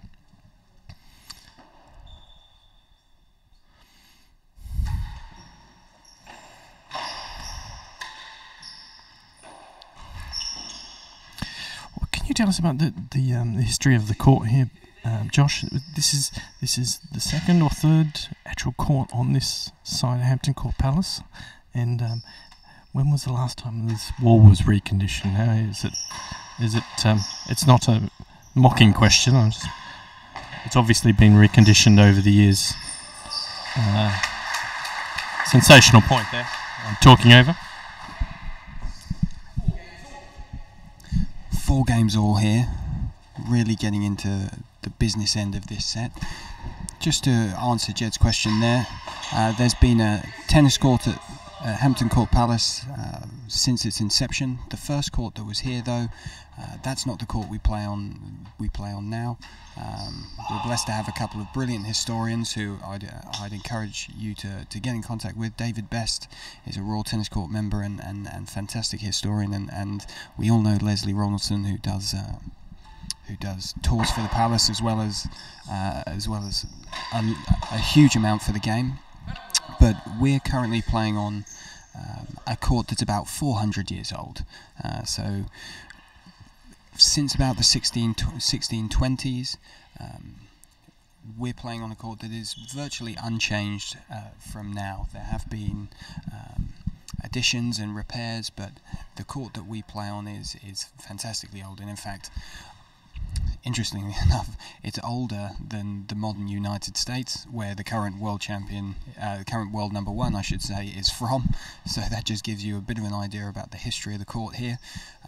It's incredible that it's still standing. 2 years ago, we had a big works take place on the court as the foundations of the pillars that hold the roof up, they had rotted away, as you might expect after multiple hundreds of years, and those needed to be replaced. The court was closed, and we're very grateful to still be able to play on this court after such a long time, and watch the players in the modern era really excel at this historic game. The history, something that is unavoidable at a venue such as Hampton Court Palace.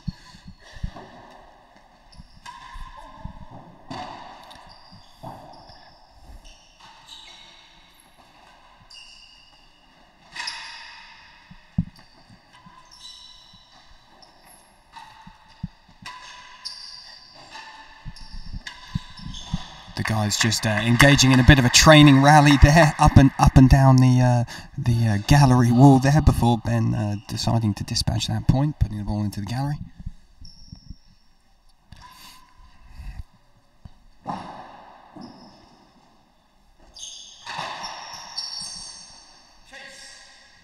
I do have a supplementary question for you on the history here, but I think we might just concentrate on this match, because there are obviously 4 all here in the third, and such a bit of paper between these two guys at this moment. 40 love to Ben. He's in box seat now, you'd have to say. Yeah, Camden changing ends there, a little disappointed, as you would expect, putting a return of serve onto the penthouse, Ben putting that ball away off the timbre. A cheap point there before the change of ends, giving Ben a 40 love lead going into this going into the back end of this set at a crucial time. Ben's going to want to take one of his 3 game points here if he can move to 5-4, just 4 points away from the set. So a crucial game here. Camden's going to want to get himself back in it.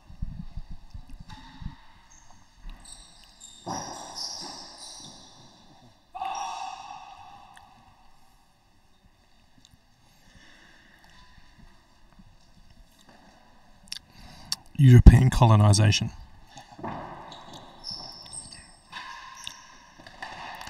Sensational shot there from Ben. Rips it, sides the ball into the... Okay. 5-4.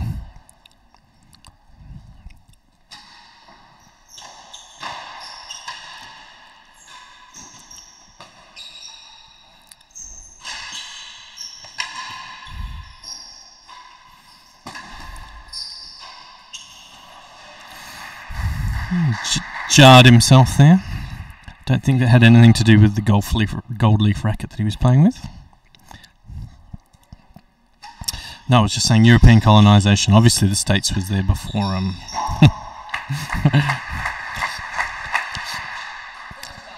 to all the indigenous Americans listening to you, they're going to be offended by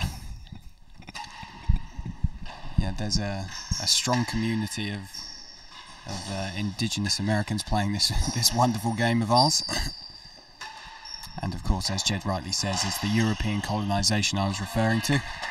As Ben just taking a difficult ball and putting it into last gallery. Could be a crucial gallery there.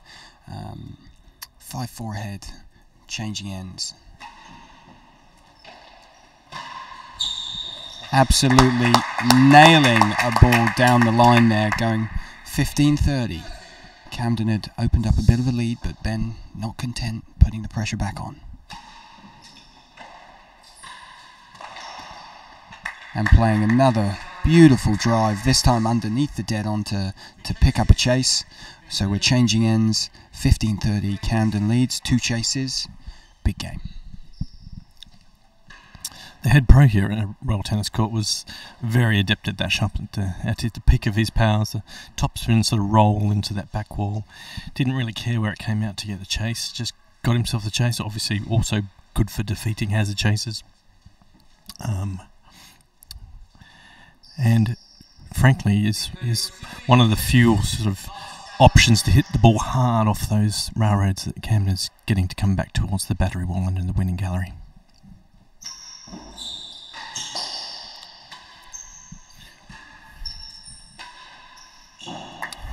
Sensational stuff from Ben. I think that's 30 all here. It is, yeah. Okay. This is intriguing. I'm going to shut up for this point. I didn't have to shut up for long. Come on, Ben. Let's see a grill out of you now. I'm obviously impartial as commentator.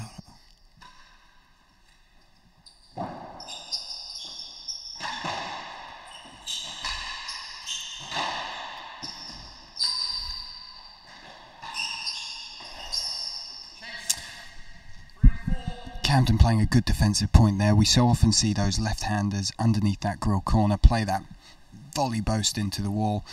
We were talking earlier about the difficulties of returning serve on with the left hand, but in that rally, Camden exemplifying that just there. Their ability to defend in that grill corner is incredible to watch, and Camden using that to his full advantage there. Changing ends with a game point and a chase. Opportunities for 5 all.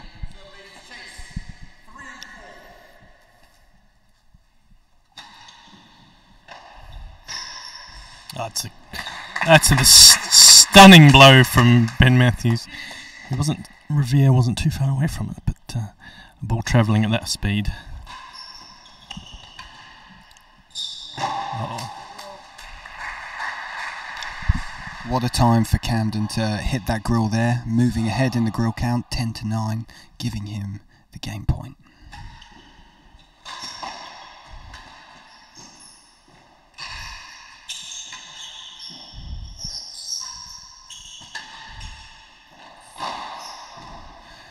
A game point that Camden converts there as Ben just not quite connecting on that boast, not getting it over the net. 5 games all, 1 game for the set.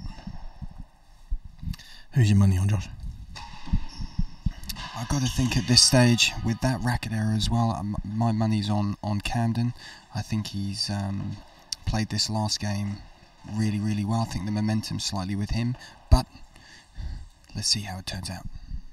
I bet one vegan gobstopper that it's the other way around.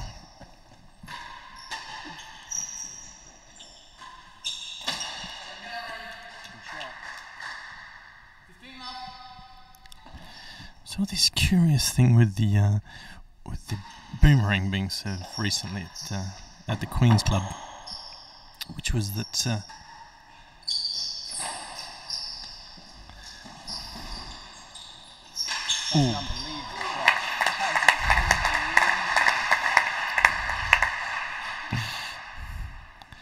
unbelievable shot there, Josh says, to right. Showed great foot speed and then calm head about him when he got up there.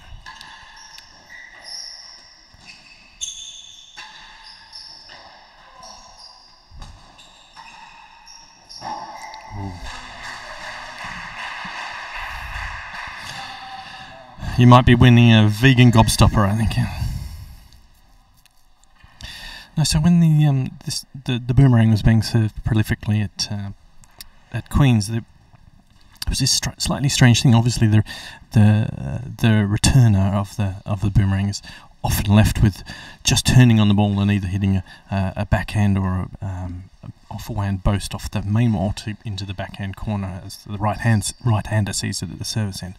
But quite frequently, that return, which would ordinarily be looked at as kind of this is a set point here. I'll shut up for a moment.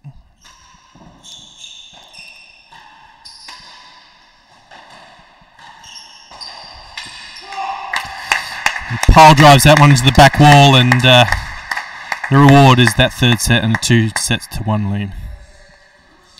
And they're going to change shirts, get rid of that Ginger Ninja thingy. But quite often the return would be a fairly high and innocuous boast off the main wall back into the right-hander's backhand corner at the service end. But as it turned out, that ball was actually ended up a lot more difficult for the server to deal with because of the amount of spin and what have you that the ball had on it than they were anticipating. Lots of errors were seen off that very shot. Yeah, you won't, not likely to see many boomerangs at RTC. Penthouse doesn't quite suit that serve enough. It's a bit tricky to serve here. The Penthouse at RTC is quite slippery.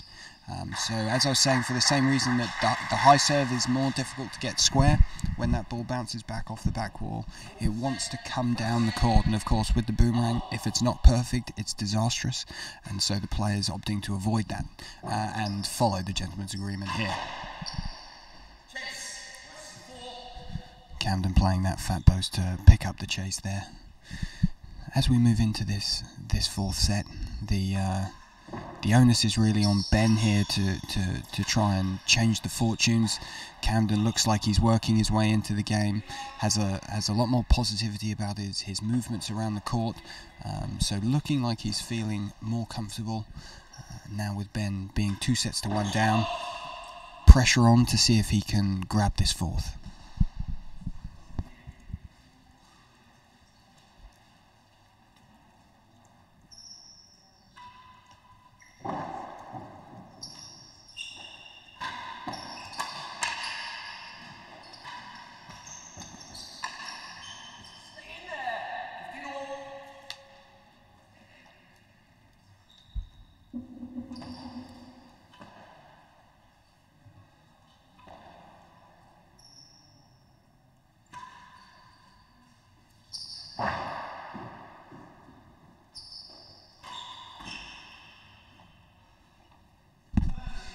Just as I was praising Camden for getting his game back together in terms of consistency, he puts a ball in the net there. I'll take claim for that one.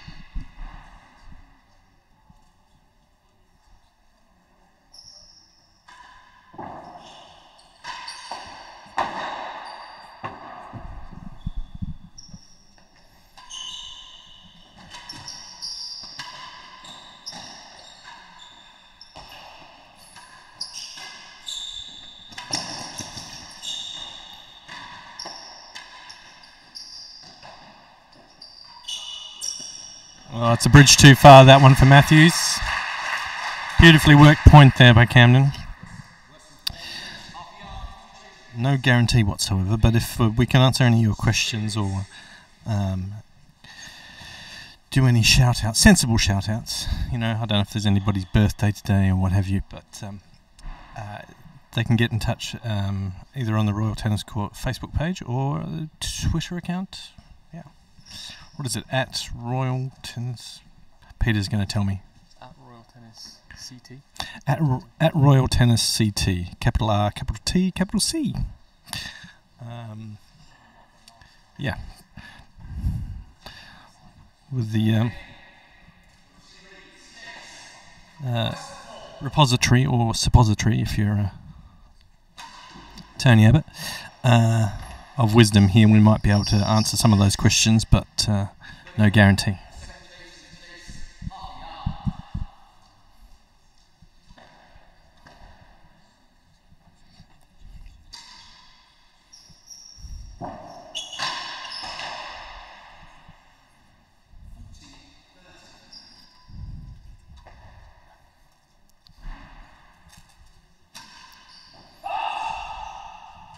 Brilliantly marked there by Marker Phillips.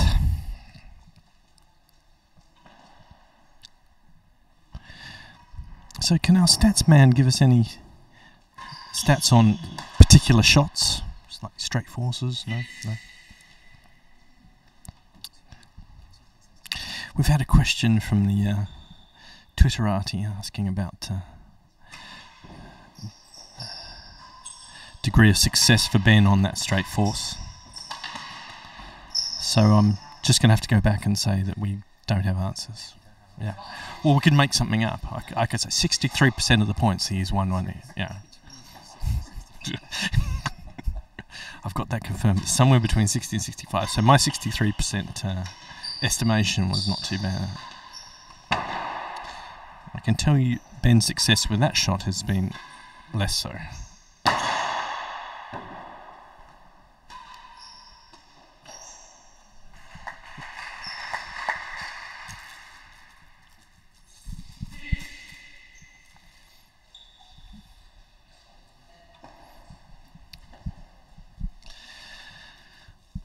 I'm sure there are a number of Aussies that have stopped watching football. Things like Geelong beating the Demons, who are probably watching this and hanging around to see what the two Aussies can do to each other later. Obviously, we're talking about Rob Fahey and Chris Chapman. There's a good following of these world-class events in Hobart, Melbourne, and I'm sure Ballarat as well. So hello to all of them down there. Specifically Cone and Ben, who I know are watching.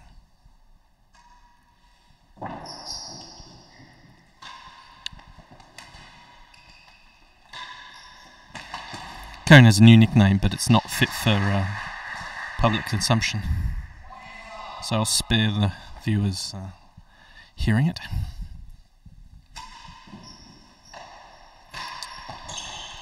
One love to who, Josh?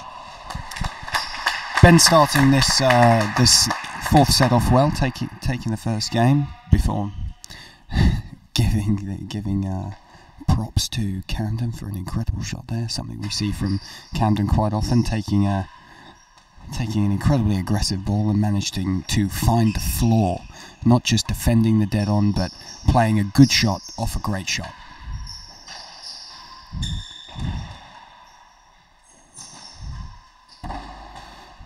The whole court being used there on that last rally. Ben just taking any chase, putting the point to bed.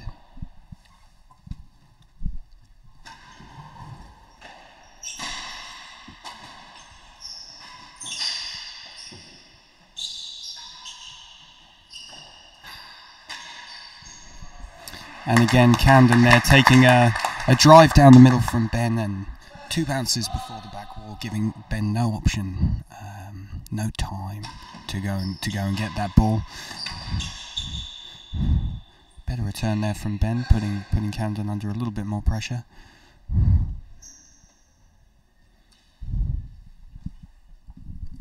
Match seemingly about 2 hours old now. Our stats man failed to tell us what the amount of minutes in that third set. Oh no. No. Reed? What's that? No, I lied. That was the longest set, that third one. 40 minutes for the first one, 28 for the second, and then 48 for that third set. Unsurprisingly. Fortunately, we don't have a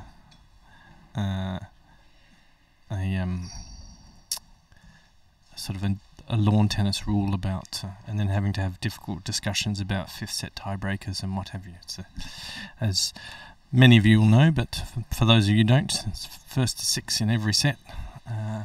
So it's a lot more finite than Isner versus John Isner versus anybody, Mahu or otherwise.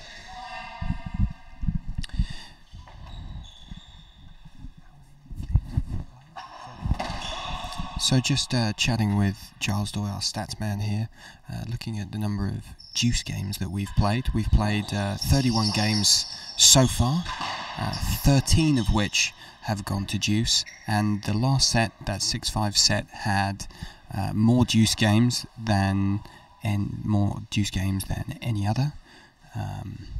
5 deuce games in that last set, with 4 in each of the games previously.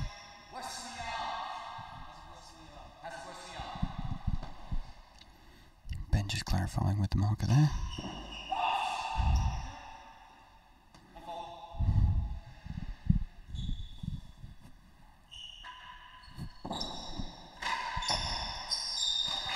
Camden dispatching that short railroad with that baseball hit main wall drive. 1 game more here, 4th set. Finally poised in the semi-final of the 2018 Champions Trophy, sponsored by Mitsubishi Electric. Oh, Ben managing to hit the timbre and get the ball in the grill there. You don't see that very often. As Camden says, and to quote, that's tough to do. Trick shot supremo, yeah. Although at the speed that it was travelling,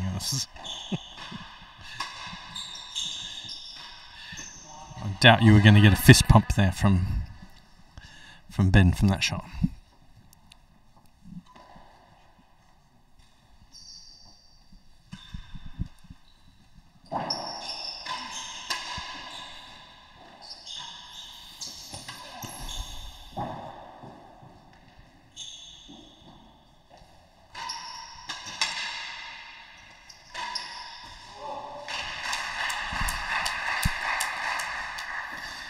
Heavy force there from Camden. Straighten the dinnel.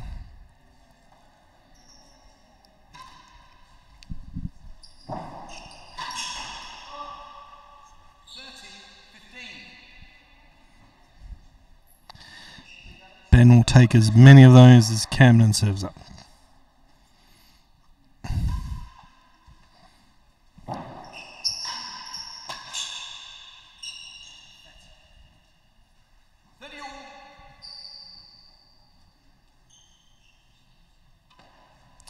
Returns the compliment.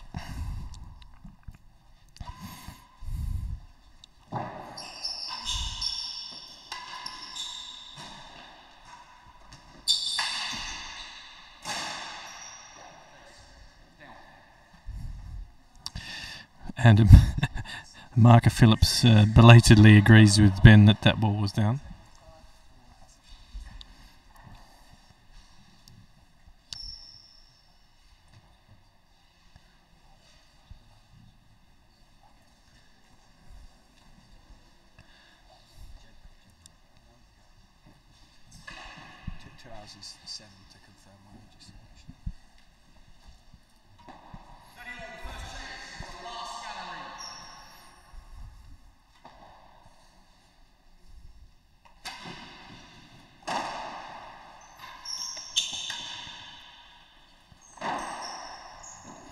So we are most certainly over the 2 hour mark here with these guys.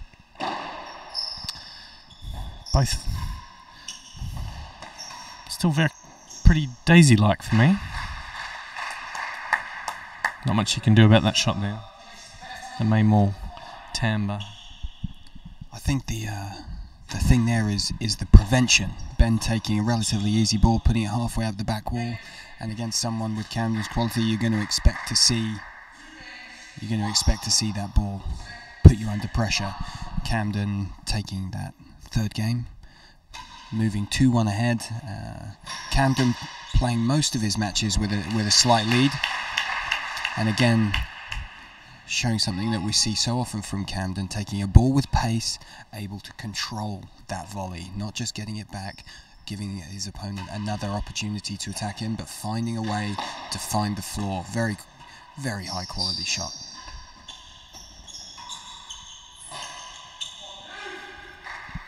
Ben just showing a little signs of frustration here as he tries to find his way into the game. Played fantastically well so far.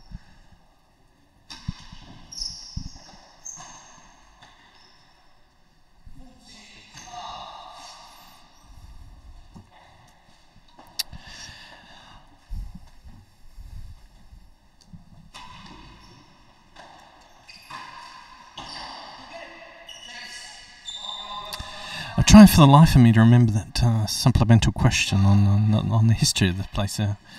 Josh, it had something to do with the core. I can't remember. Don't get old, mate. I tell you. What was I talking about? I was talking about the main wall, wasn't I? Well, here we go. It wasn't the question I was going to ask, but so what are the areas of the quad which have been sort of refurbed? Is the floor original, or is it's a main wall? What are we talking about? Mostly just the pointings being original.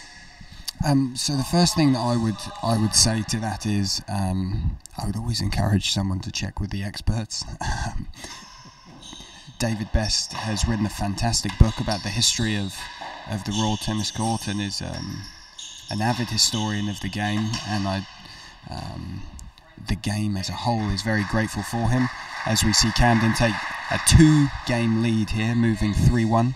I do know that the court's had a variety of uses over the years, and I believe the gallery wall has been replaced, because at times previously the court hasn't always been used as a tennis court, being used as a storage facility, so I believe that the gallery walls were taken down at one stage and then replaced. But in terms of the floor and the general structure, as far as I'm aware, we're playing on the original materials, which is a real credit to the builders. I believe I'm right in saying that the average building that gets put up nowadays has a shelf life of 70 to 80 years, which is quite different to something we see at Hampton Court Palace, not only standing after 500, but looking more solid than ever. That fat post there, just a little bit too wide for Ben. 2 chases and a 3-1 lead. Camden in the driving seat of this 4th set here. Ben's really going to have to try and find something special, try and turn the tide and get his way into this 4th set. Yep, no, crucial moments for Ben, obviously far more so than Camden, with his 2-1 lead here. Yeah, I often wonder about Joseph Bickley, obviously the most preeminent court builder, responsible for a number of courts around the turn of the last century. But it's a difficult thing, and yet seemingly with the technology available back then, he was very successful. Obviously, we look to and wish all the best in construction operations of Charleston.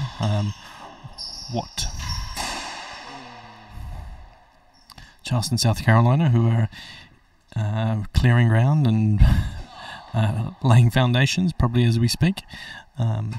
Charleston obviously is the sort of assumed hometown for Camden. And also I believe Sydney has, having had a court for a number of years and going through the heartbreak of it being repurposed, they have now, I understand, permission to build in another part of Sydney, which hopefully be more successful. So if we, obviously in different stages, but for Charleston we wish them all the best, and that construction goes smoothly, and when Sydney get there, similarly so.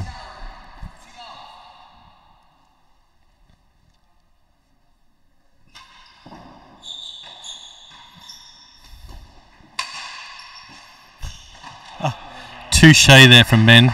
He got the skid boast back into his backhand corner and returned the compliment. No, so to put an exclamation mark on your points there, Josh, you know, they don't make them like they used to. You're absolutely right, and it's not only great to see it being used for its original purpose, but also to see the historic royal palaces, you know, embracing what it is and wanting to see a tournament of this calibre on arguably what is home for real tennis in this country. Yeah, absolutely right, and we are very grateful to have a really good relationship with historic royal palaces. We're thankful that they put this event on and support it as well as they do, but day to day there's a great relationship between the club and the palace. Not many people might not know, but we rent the use of this, so the court belongs to the palace. They kindly give us use for it, and I think, as I was saying earlier, it's important for the palace, of course, to bring history to life, educate both adults and children, and that's something that both the club and Hampton Court Palace are trying to work at together. We have, as I was saying earlier, a unique setting here at the Royal Tennis Court, where during the summer months, the tourists who come and visit the palace, they're able to access the court. So not just when the Champions Trophy is on, but any day during the summer, after the clocks change, we have tourists in here from 9 a.m. till 5 p.m. enjoying the tennis, and it's a big feature of the Royal Tennis Court is we try to engage the public as best we can and really show as many people as possible just what a wonderful game that real tennis is. Camden playing the main wall dead on there, moving to 30 all. This is a crucial stage of the game here to stand a real chance. Ben really, you'd think, has to win this game. 4-1 to Camden. 4-2 is manageable. 5-1 is tough. And right on cue, Camden then puts a ball into the net, so the change of ends, game point to Ben with one chase of the last gallery.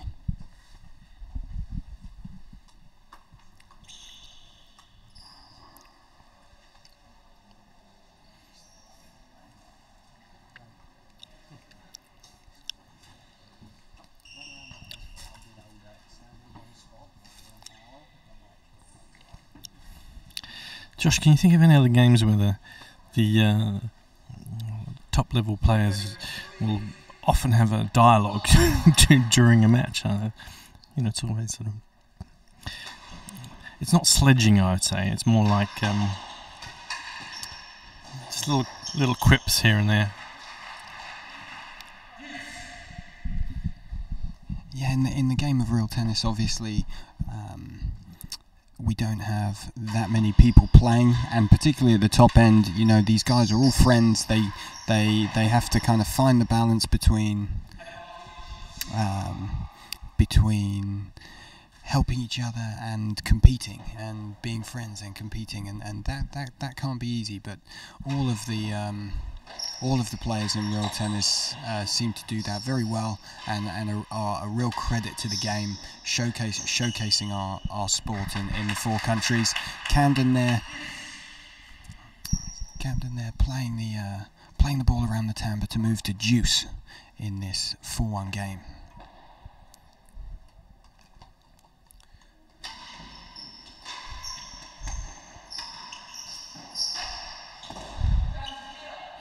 Camden playing the cut shot down to the timber. Ben remonstrating with himself, not reading that cut. The ball pulling down off the timber, just catching the bottom edge of Ben's racket there. Fine margins in the sport of real tennis, and Ben responding beautifully with a powerful main wall dead on to bring him back to deuce. Really wants this game.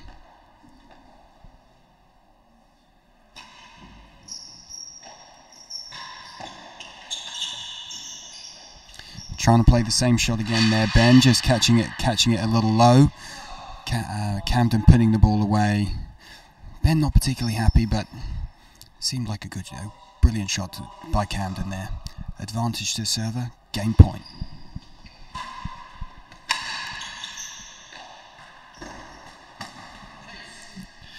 It may not be relevant, but we've had an answer to one of the questions we posed earlier, which was the last time Camden went to 5, and that was the quarterfinal of the 2016 British Open. Thank you to the world number 3 for that answer. I don't know if it was against him, no, but I think that was the match that I was talking about against Tim Chisholm.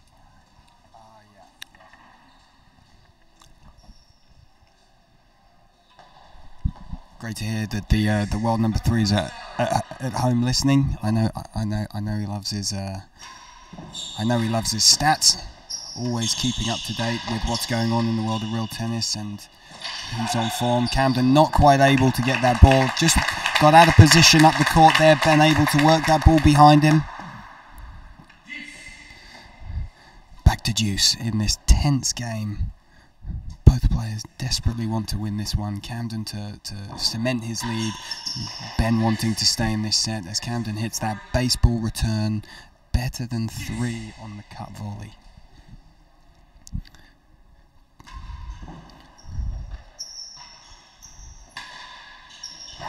That's a great response from Ben, putting the ball into the grill off the backhand. Absolutely crucial that he changed ends there, either having won the point or with a long chase. With better than 3 playing Camden, you'd like to think that the safe money would be to Camden on winning that one. So Ben having to go down the other end in the driving seat in the game. So he's got the advantage, game point, with a chance to take the game if he can beat better than 3.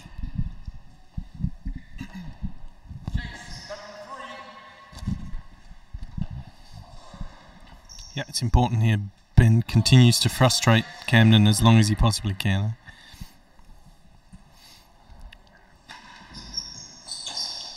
Don't know about that choice. Could have had that on the volley, I think. Oh, that's unlucky. Oh, it's horrible. That's really unlucky for Ben.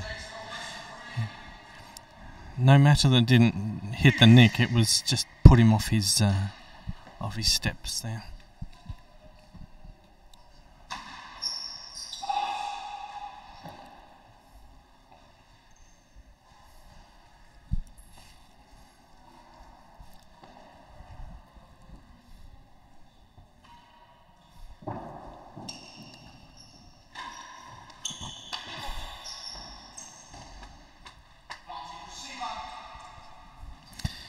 Ben still finds himself at ad.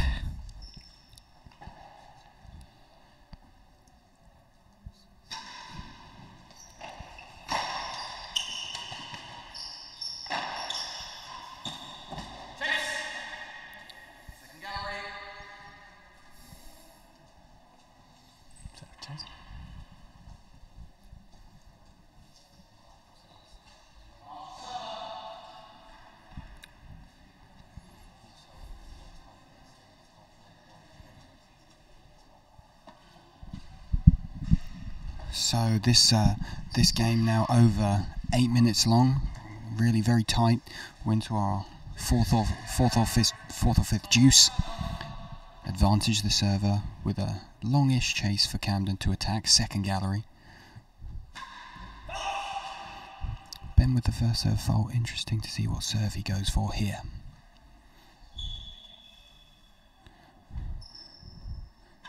Ben goes with a demi PK, under hit. Camden steps inside with that fat boast and perfect length, winning the chase. Back to deuce again. And I'm reliably informed by our stats man that we've just hit 300 strokes played in the game as Camden hits an exemplary straight force to go for game point. Ben with that first serve fault. Going to go with the demi PK again. Let's see if he has better luck. Oh, going for the bobble.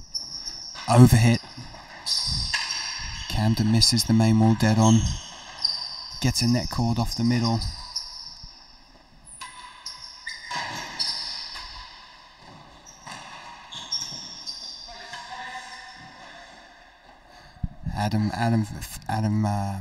Our marker, Adam Phillips, calling the chase there, just catching the hazard the line post. You couldn't ride the tension. The guys had played on for a couple of points before Adam pulled them up, and so we're at game point Riviere with a hazard first gallery chase. So all to play for both players on this point. Just to be clear, that was a discuss from Ben. There, it was definitely.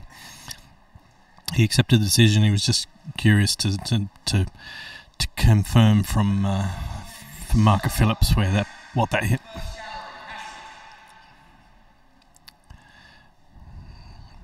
My money's on a pile drive to that back. Oh, it's good serve from Riviere. Didn't give him the opportunity. Didn't take the he's going to be dirty on this now. Oh, he's missed the galleries by microns on both of those occasions.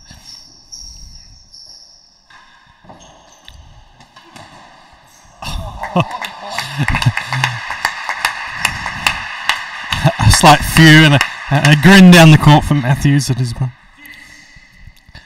I'm sure there was a grin. Sure there was a grin going back the other direction as well.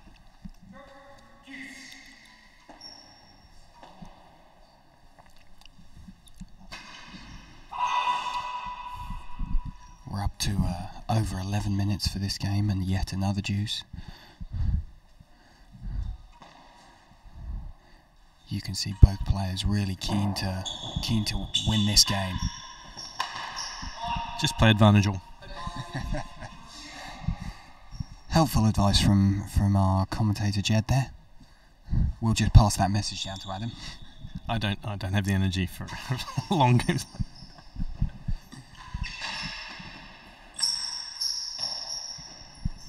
I don't know if any of our fans at home have the information about the longest game played in real tennis. I remember watching one that hit 20 minutes with Chris Chapman and Connor Medlow. I don't know if we know of any games that have gone longer than that, but we'd love to hear from you. So please do contact us. So that was a lot of hard hitting, but no quality, basically.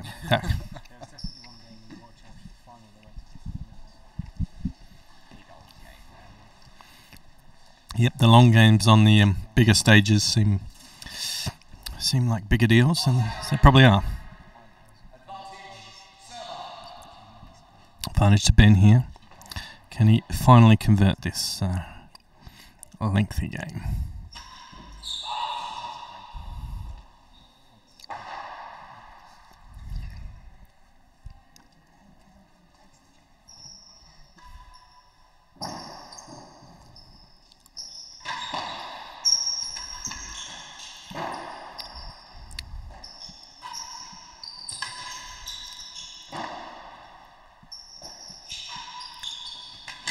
Some great court coverage so far from Ben at this point.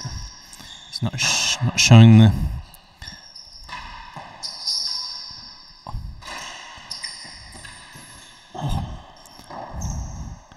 sensational point so far.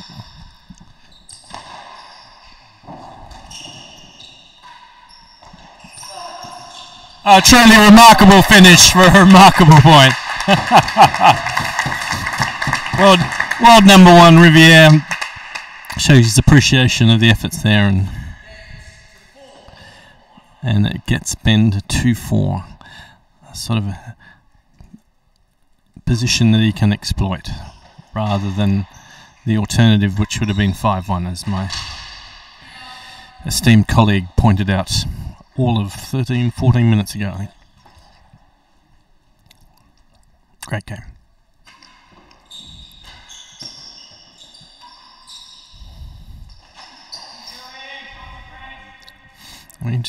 Interesting to see here if Ben can capitalise on that game win with a couple more cheap points.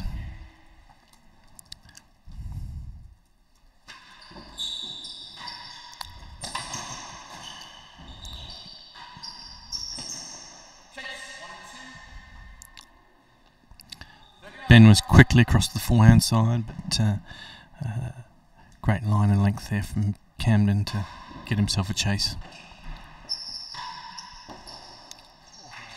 I think that snuck in the top from our viewpoint. Difficult to tell, but it sounded like it took some wood on the way in.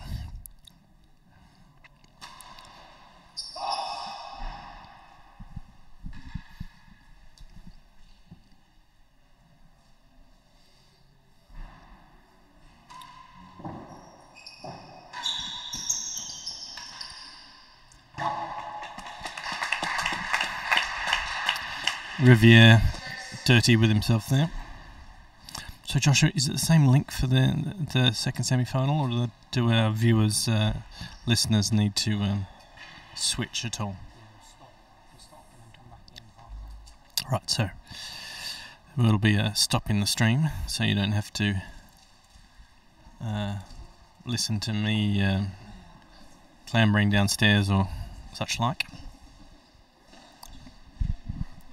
Actually, one of the things that we have on court here between matches at the Champions Trophy is again all to do with public engagement, and head professional Nick Wood in between the matches will be taking on the tourists and the general public who are down the side galleries, giving them an exposition of the game, giving them the chance to step on this historic court and see the game from the player's perspective rather than just watching it from behind the net.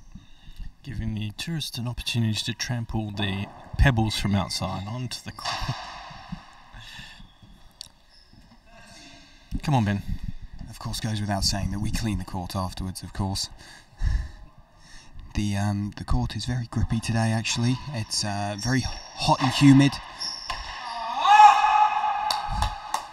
Ben hitting a really powerful boast there, taking that game, converting that energy and positivity that he got from that long game straight into another game win. 3-4 here.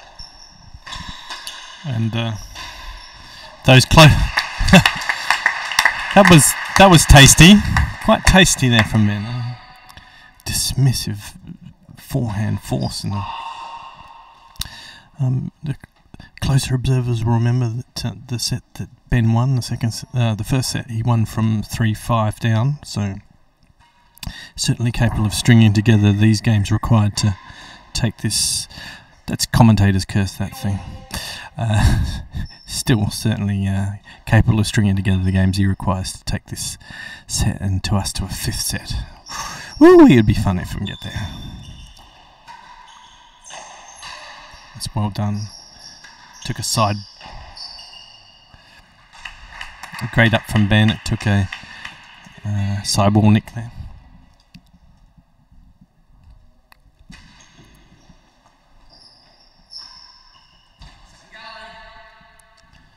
Crucially getting himself to the server's end.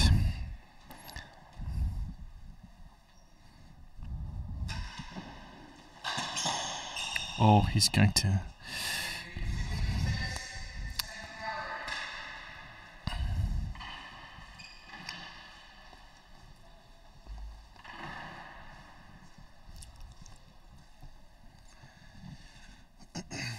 I imagine Mark Phillips is looking forward to a well-earned sit-down between these two matches. Not that this is by any means over. I mean, I'm just saying that, stating the obvious, which is kind of what I do.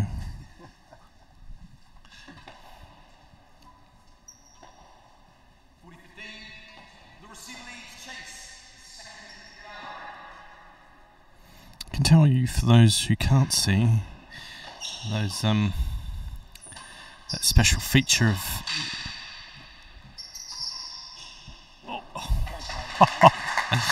a muted applause there for winning gallery from Ben.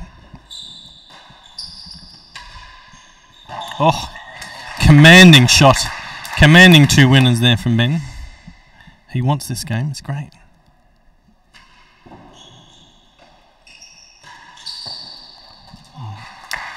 So we're seeing 3 winners in a row, direct winners.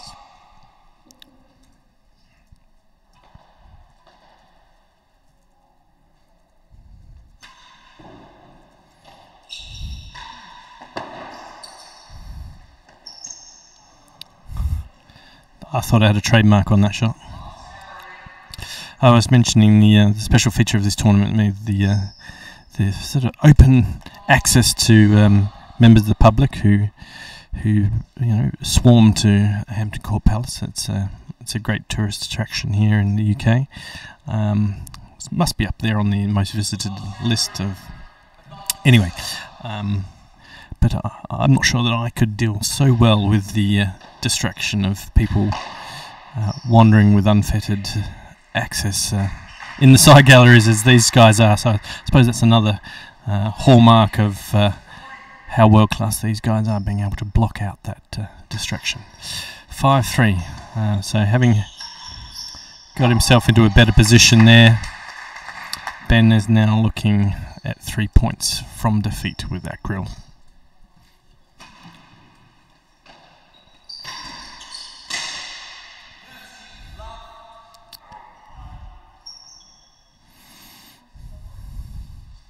I think Ben's most frustrated at the moment because he's played plenty of matches with Camden where he hasn't really got into them, and I think what's more frustrating is to feel like you're in a match and then ultimately not win it than to have been light years away, if that makes sense.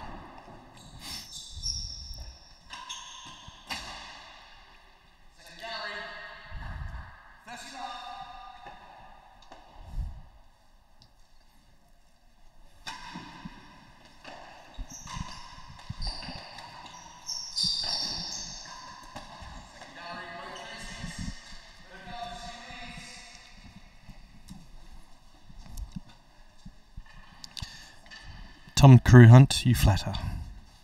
You're very kind.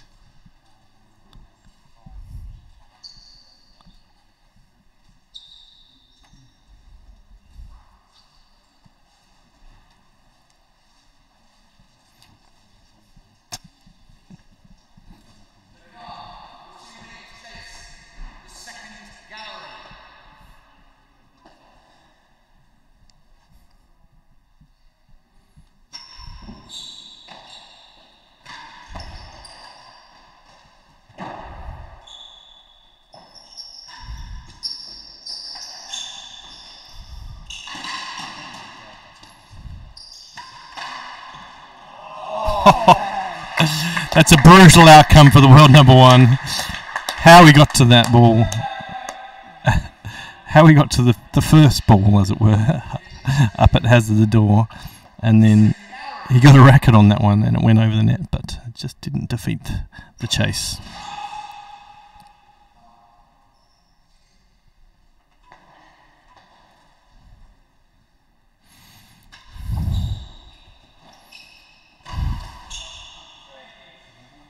So from Ben, it's that little off-speed railroad. Ben's done well there to bring it back to 30 all, facing down 2 long chases. Camden cutting off the winning gallery attempt, hitting the ball with pace. Ben absorbing well. He's worked himself an opportunity. Just misses that grill and pays there as Camden drives the ball, forcing a racket error. Will Ben rue that missed grill opportunity? 40-30, set point, game point, match point. And Camden takes the match 3-1 in a fantastic performance and a fantastic match from these two players. A delight for the crowd here who are responding with rapturous applause. Congratulations to our winner, Camden, to Ben, and thanks to Adam the marker. Jed, any final words? No, other than probably the right person won, but I think even then Cam will count himself degrees lucky at important times in that match. Make your own luck, of course, he knows that, but I don't think I've seen a match between these two be as competitive for whatever reason, whether Camden wasn't quite able to assert himself on the match as he wanted to, or Ben was playing a little bit better than usual. So first man through to our final, unsurprisingly in some ways, is our number 1 seed and world number 1, Camden Riviere, and he will I'm sure check in to see, after he's done his stretching and showered and what have you, we'll be checking in to see what happens in this next match between Rob Fahey, world champion and world number 2, versus the world number 3 and Royal Tennis Court home favourite, I can almost say favourite, Chris Chapman. Both Australians, of course, but